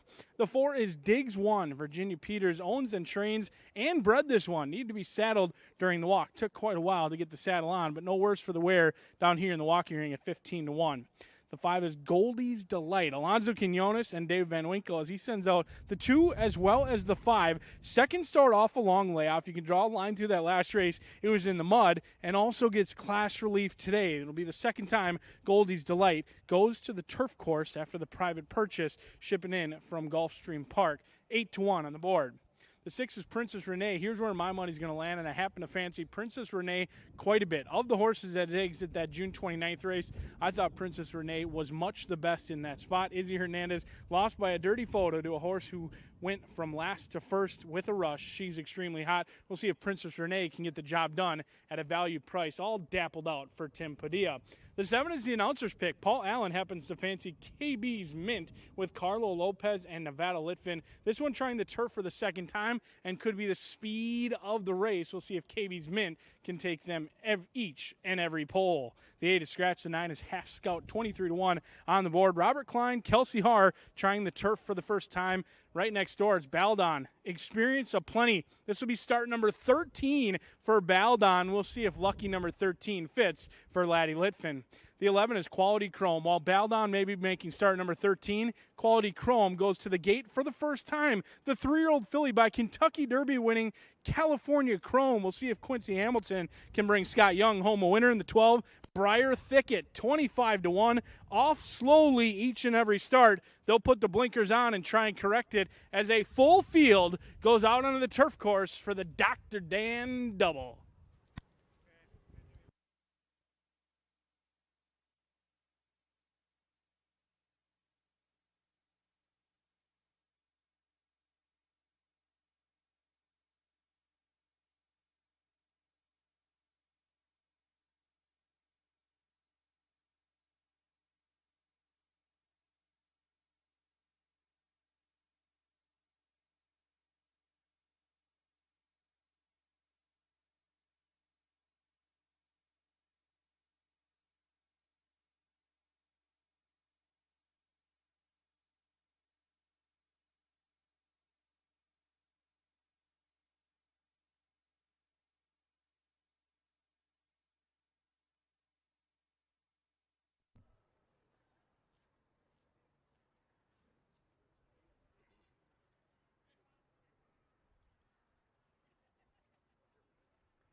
Another full field heads out to the turf course for race number 7. We do have one scratch, but we're left with a field of 11. Take out the 8, Crazy Good, in race number 7, and we're now 5 minutes to post. Wagering options include the final double of the day, in addition to 10-cent supers, 50-cent tries, and dollar exactas. Your favorite at the moment is the 2, Kiss Me Lips, one of 2 owned by Pete Matson in this group. And the 7th, Every Day, is sponsored by the Minnesota State Lottery. Remember, don't go home yet. The kids will race the track after race number 8. We've got one more on the card after this one. You have the next 5 minutes to bet race number 7, but if you just didn't get enough racing with horses and with dachshunds, you can watch little kids race after we've concluded the horses. Your 5-2 favorite remains Kiss Me Lips, and you now have 5 minutes to post. Good luck.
back on. Yeah, she don't like the ear ball. You on? No, not yet. Sorry. Okay, we're on. And they're racing. Goldie's Delight pinched back to last shortly after the start. Kiss Me Lips at 3-1 comes out of the starting gate showing good speed. Kiss Me Lips is now joined by Half Scout to the outside, and this pace apparently is hot, but now it's slowing down with Kiss Me Lips still to the inside of Half Scout, and they're about 2.5 lengths clear of KB's Mint near the lead. After that is Painter's Love, about 2.5, 3 lengths clear from Princess Renee, getting a wonderful trip if good enough. And up top, Kiss Me Lips kicks away by 1. Then we come back to Bale Dawn, midfield, about 10 lengths from the front, and 5, maybe 6 clear from Beamer Bridget. And Briar Thicket, the bookender, is to the outside of that one, split by Quality Chrome.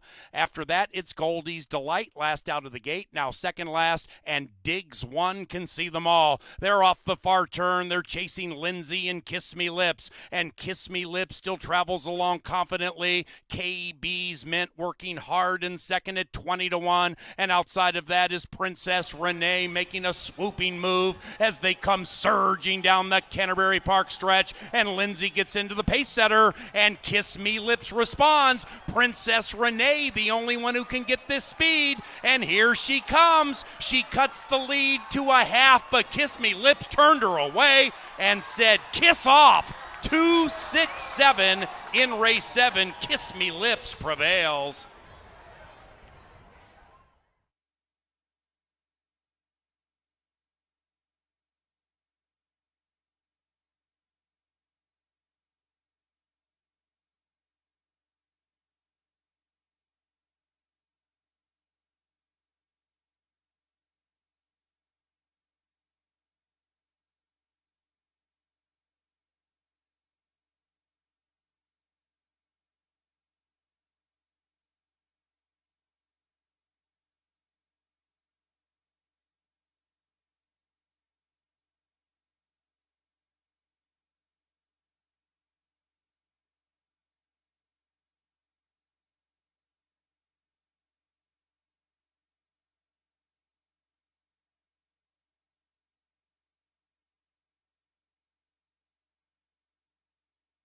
Number 2, Kiss Me Lips, ran first. It is 2-6 and a photo. 130.05, the final time.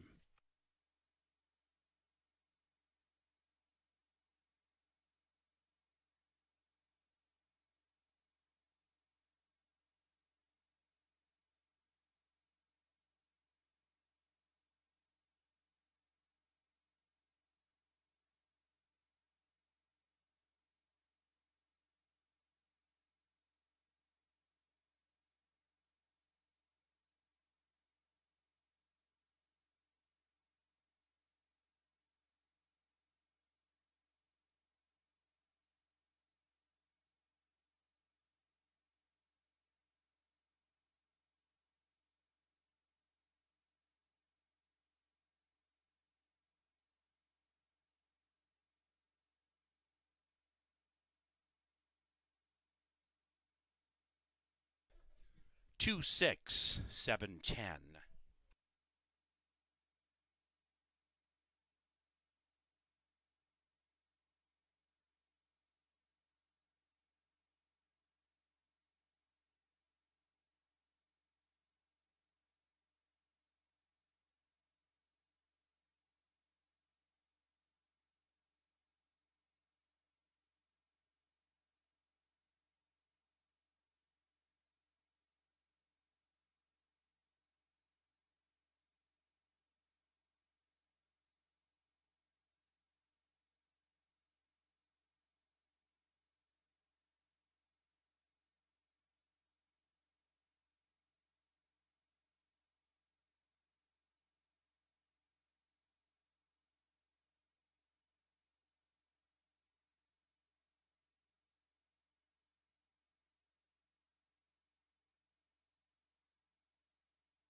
The 7th race is official. 10-cent superfecta, $97. 11-2 double, $10.50.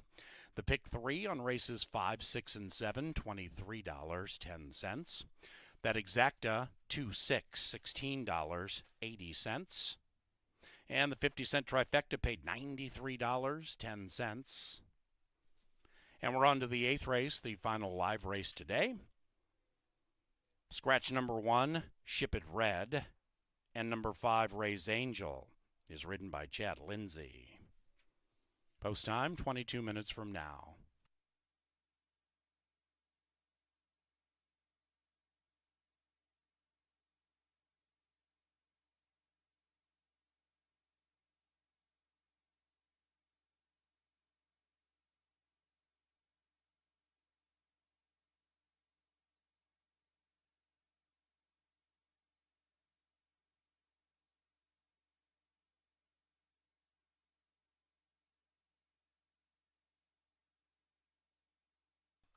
Into the Mystic Lake Winners Enclosure, Kiss Me Lips, and Chad Lindsay. A couple of victories today for Chad for this racing week. The winning owner, Pete Matson. The winning trainer, DVWHOF, David Van Winkle. Kiss Me Lips. Ladies and gentlemen, racing at Canterbury is provided in part by the Minnesota Lottery. We have kiosks located throughout Canterbury if you're feeling lottery lucky. We also thank Loeffler, Pepsi, Peterson Companies, the Star Tribune, and Apple Autos. Race number 8, final live race today, 20 minutes from now.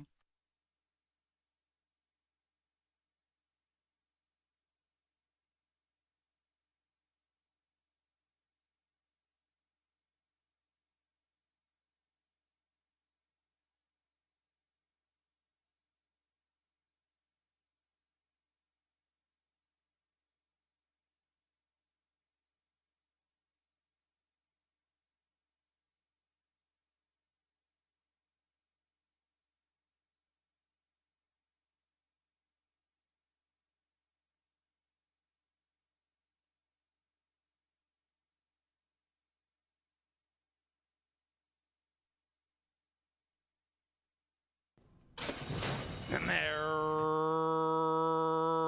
racing. Goldie's Delight pinched back to last shortly after the start.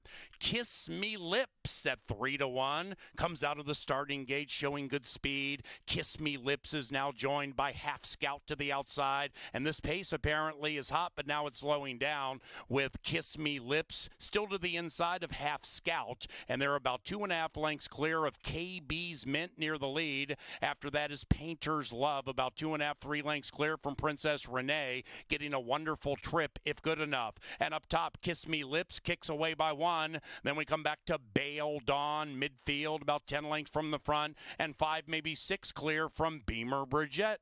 And Briar Thicket, the bookender, is to the outside of that one, split by Quality Chrome.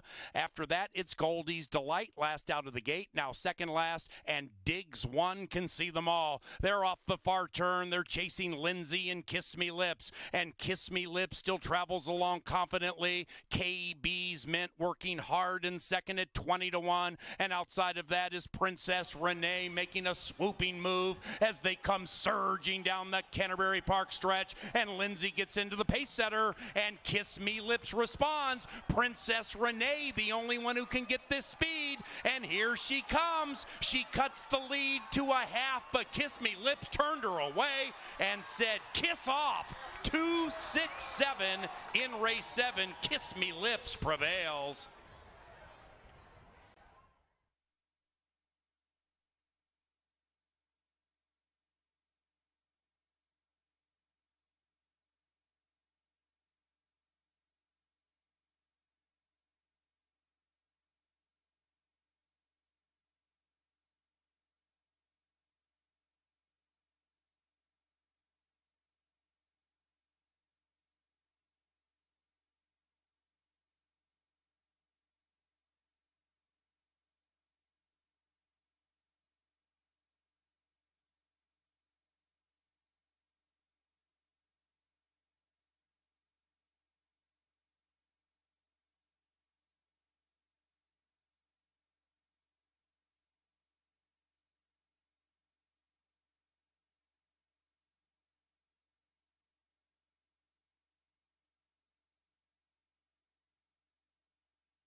The last and final before the kids take to the track. What a beautiful Pepsi family day it was here at Canterbury Park. Scratch number 1, Ship It Red, as the horses will head on to the turf course just 11 minutes from now. Number 2 is Skippy Strike. Certainly has route speed and loves to be on the lead, but last time out on the cutback, couldn't find the lead and therefore just kind of ran evenly all the way around, but lost to some fast ones, and that's a fact, Jack and Chessmaster.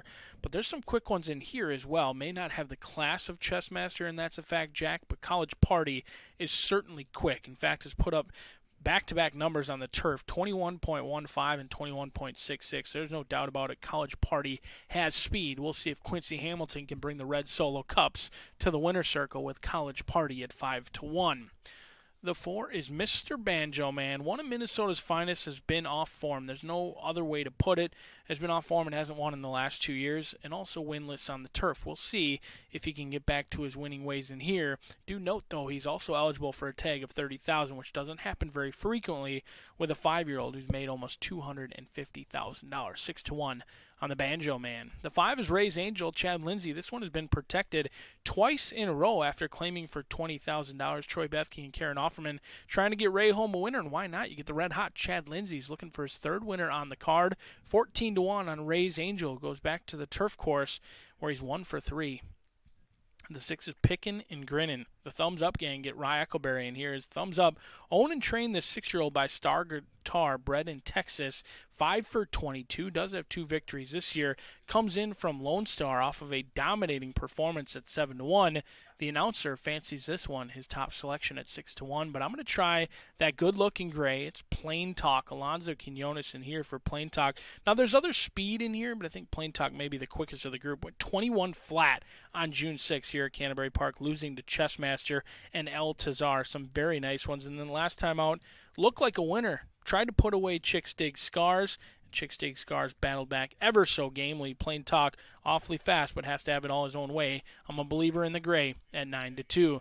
The 8 is Joe D's Angel. If you follow Star Tribune selections like I do, you know he loves Joe D's Angel. Looking for a win in here with Lindy Wade. Craig Tracy hasn't sent many to the starting gate here at Canterbury Park, but those he has have performed very well, 20% on Jody's Angel. The 9 is Perfect Fanny. Luis Fuentes, Chip Woolley in here. Off slow last time out and was really never involved at any call in the race. We'll see if Perfect Fanny can bounce back at 16-1. And the 10 rounds out the field.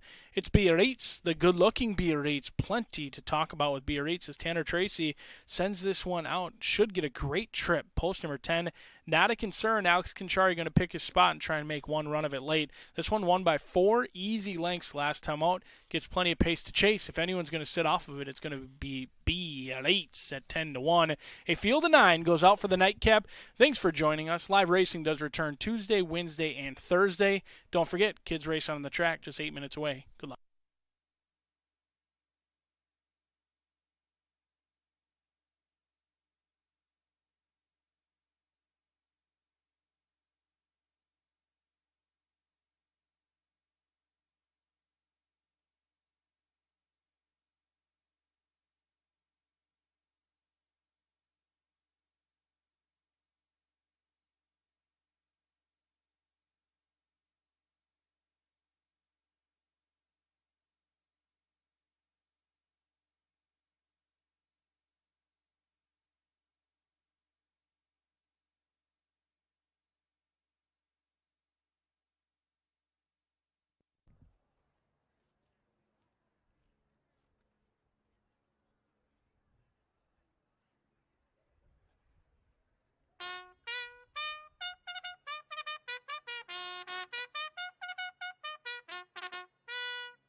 We'll go to post one more time on Sunday in 6 minutes. We'll go over to the turf course for it. 5 furlongs is the distance of our finale.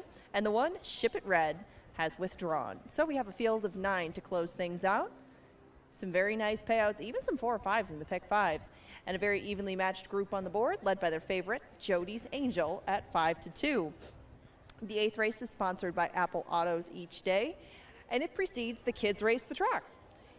If you kids are still out here and you want to take your turn running on the dirt, you saw how much fun it was for the dachshunds, you might want to give it a try yourself. Come out here after we've put the thoroughbreds away. You can run the track yourselves. There's a couple of different heats. Paul Allen calls all the action, including the last, and that'll take off in 6 minutes. Win, place, show, exactas, tries, and 10-cent superfectas are your remaining betting options in race number 8. Now remember, this isn't the end of the line for the wiener dogs. If you want to see any of these winning wieners or any of the dogs that have won in our previous weeks, you can come back and see the best in show. Come and get the tickets for that on CanterburyPark.com and come see us again in September. That's when they'll all meet up to try to take their place in dog racing immortality. For now, you have 5 minutes to bet race number 8. Paul Allen will take you through the remainder of the card. And I will see you back here on Tuesday at 5 o'clock.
And the horses are moving into the gate. It is now post time for the 8th race, our final live race.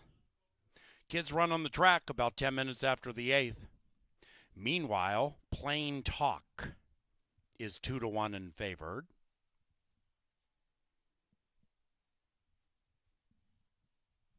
Plain Talk into the gate. Rider Q joins. Ray's Angel, Minnesotan, rider looking for 3. Joe D's Angel, the Star Tribune special.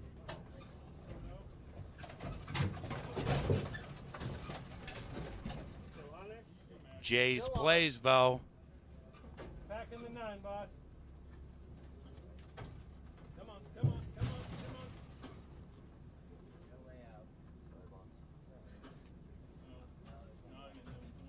Trying to get that fanny in gear. Biarritz last in. Good luck with race 8. Here they are. And they're racing from the center. Plain Talk looks to soar away. Jody's Angel is prominent, and then it's College Party with patented early speed to the inside. Mr. Banjo Man is next. Then it's Pickin' and Grin, picking off runners, overtaken by Biarritz, who's wide but on the move. Behind that one is Perfect Fanny near the rear. Ray's Angel just took up and now goes back to last, overtaken by Skippy Strike. And it's College Party looking to throw a party in the winner's circle. College Party 4.5-1 leads it from Plain Talk. Jody's Angel outside of them. Right behind them is Mr. Banjo Man and Pickin' and Grin. Into the final furlong, it's College Party. Big move by Skippy Strike on the outside. Skippy Strike trying to run down the leaders. Jody's Angel takes the lead. Plain Talk still there. Plain Talk, Jody's Angel. Plain Talk landed safely in the winner's circle.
Eighth race, so official. 7-8-3-2.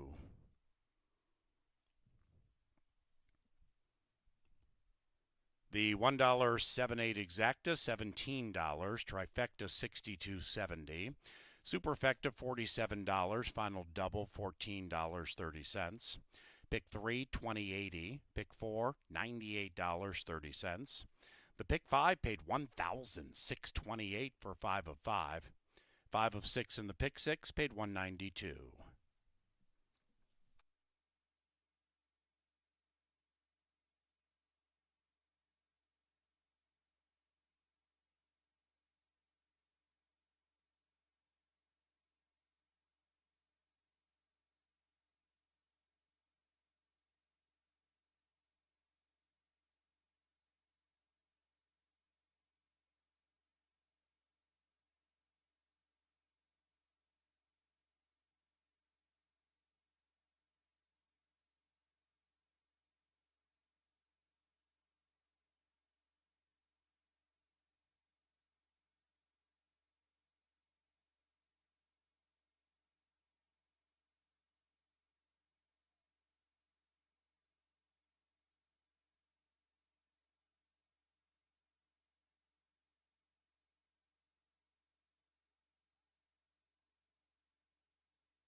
Up to the winner's enclosure, Plain Talk.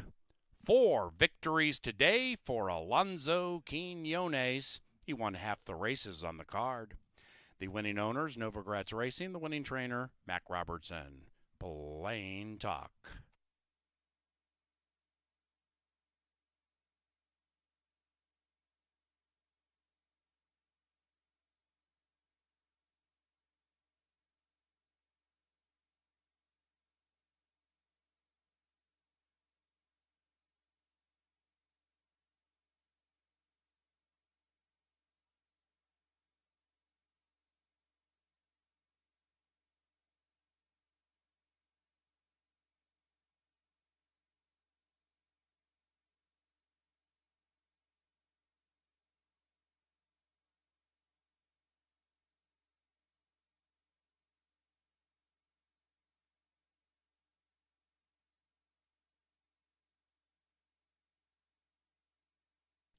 The kids' races within the next 5 minutes.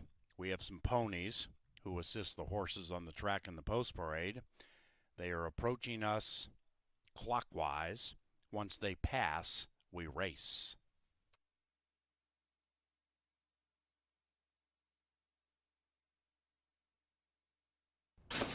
And they're racing. From the center, Plain Talk looks to soar away. Jody's Angel is prominent, and then it's College Party with patented early speed to the inside. Mr. Banjo Man is next. Then it's Pickin' and Grin, picking off runners, overtaken by Biarritz, who's wide but on the move. Behind that one is Perfect Fanny near the rear. Ray's Angel just took up and now goes back to last, overtaken by Skippy Strike. And it's College Party looking to throw a party in the winner's circle. College Party 4.5 to 1 leads it from Plain Talk. Jody's Angel outside of them. Right behind them is Mr. Banjo Man and Pickin' and Grin. Into the final furlong, it's College Party. Big move by Skippy Strike on the outside. Skippy Strike trying to run down the leaders. Jody's Angel takes the lead. Plain Talk still there. Plain Talk, Jody's Angel, Plain Talk landed safely in the winner's circle.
The line in the sand has been drawn. It's about time to race.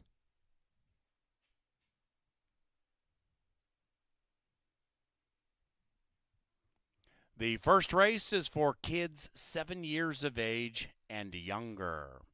Go ahead, kids. Head out to the racetrack. Run all the way to the inside. All the way to your buddy Dylan in the blue shirt. There you go, buddy.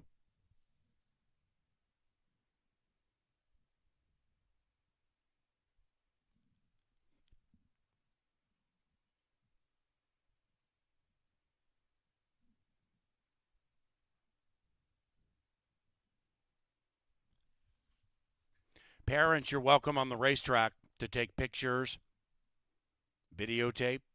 Head out to the racetrack if you want. They're going to run down to the finish line and then turn around and head back. Wonderful photographing opportunities here with your children on the dirt track. Kids 7 years of age and younger. Looks like everybody has found their places. Ready, go! Here come the little boys and girls, and they just fly out of the gate. Look at little Billy and Johnny. Holy cow. Now stop, turn around. Stop, take a look and listen. Everybody heads back the other way. Don't run into each other. Billy and Johnny and Christy and Susie, they're all surging down the Canterbury Park stretch, and the young lady with the blonde ponytail is one.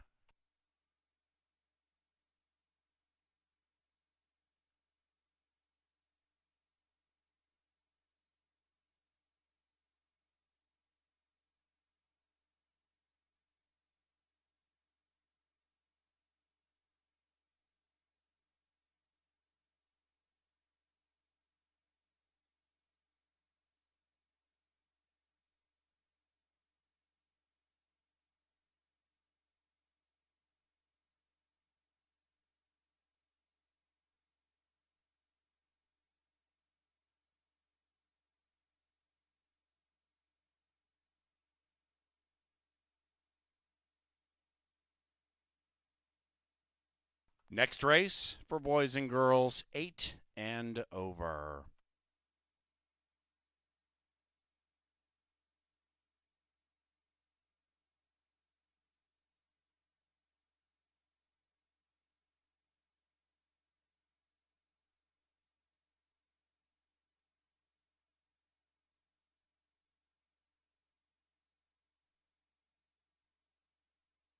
Here come the big boys and girls, ready to ramble.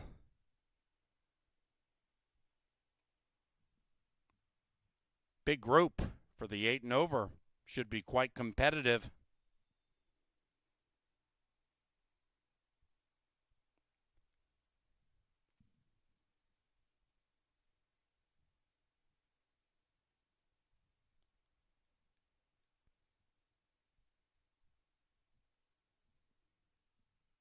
Ready? Where are you going, buddy? Ready? Ready, go! Here come the big boys and girls. Oh, Johnny Lee Mickelson, look at that mouse fly. And now the kid in the red sweatshirt takes the turn. He has the lead, and the race has been won. Those who kept the faith, you got paid.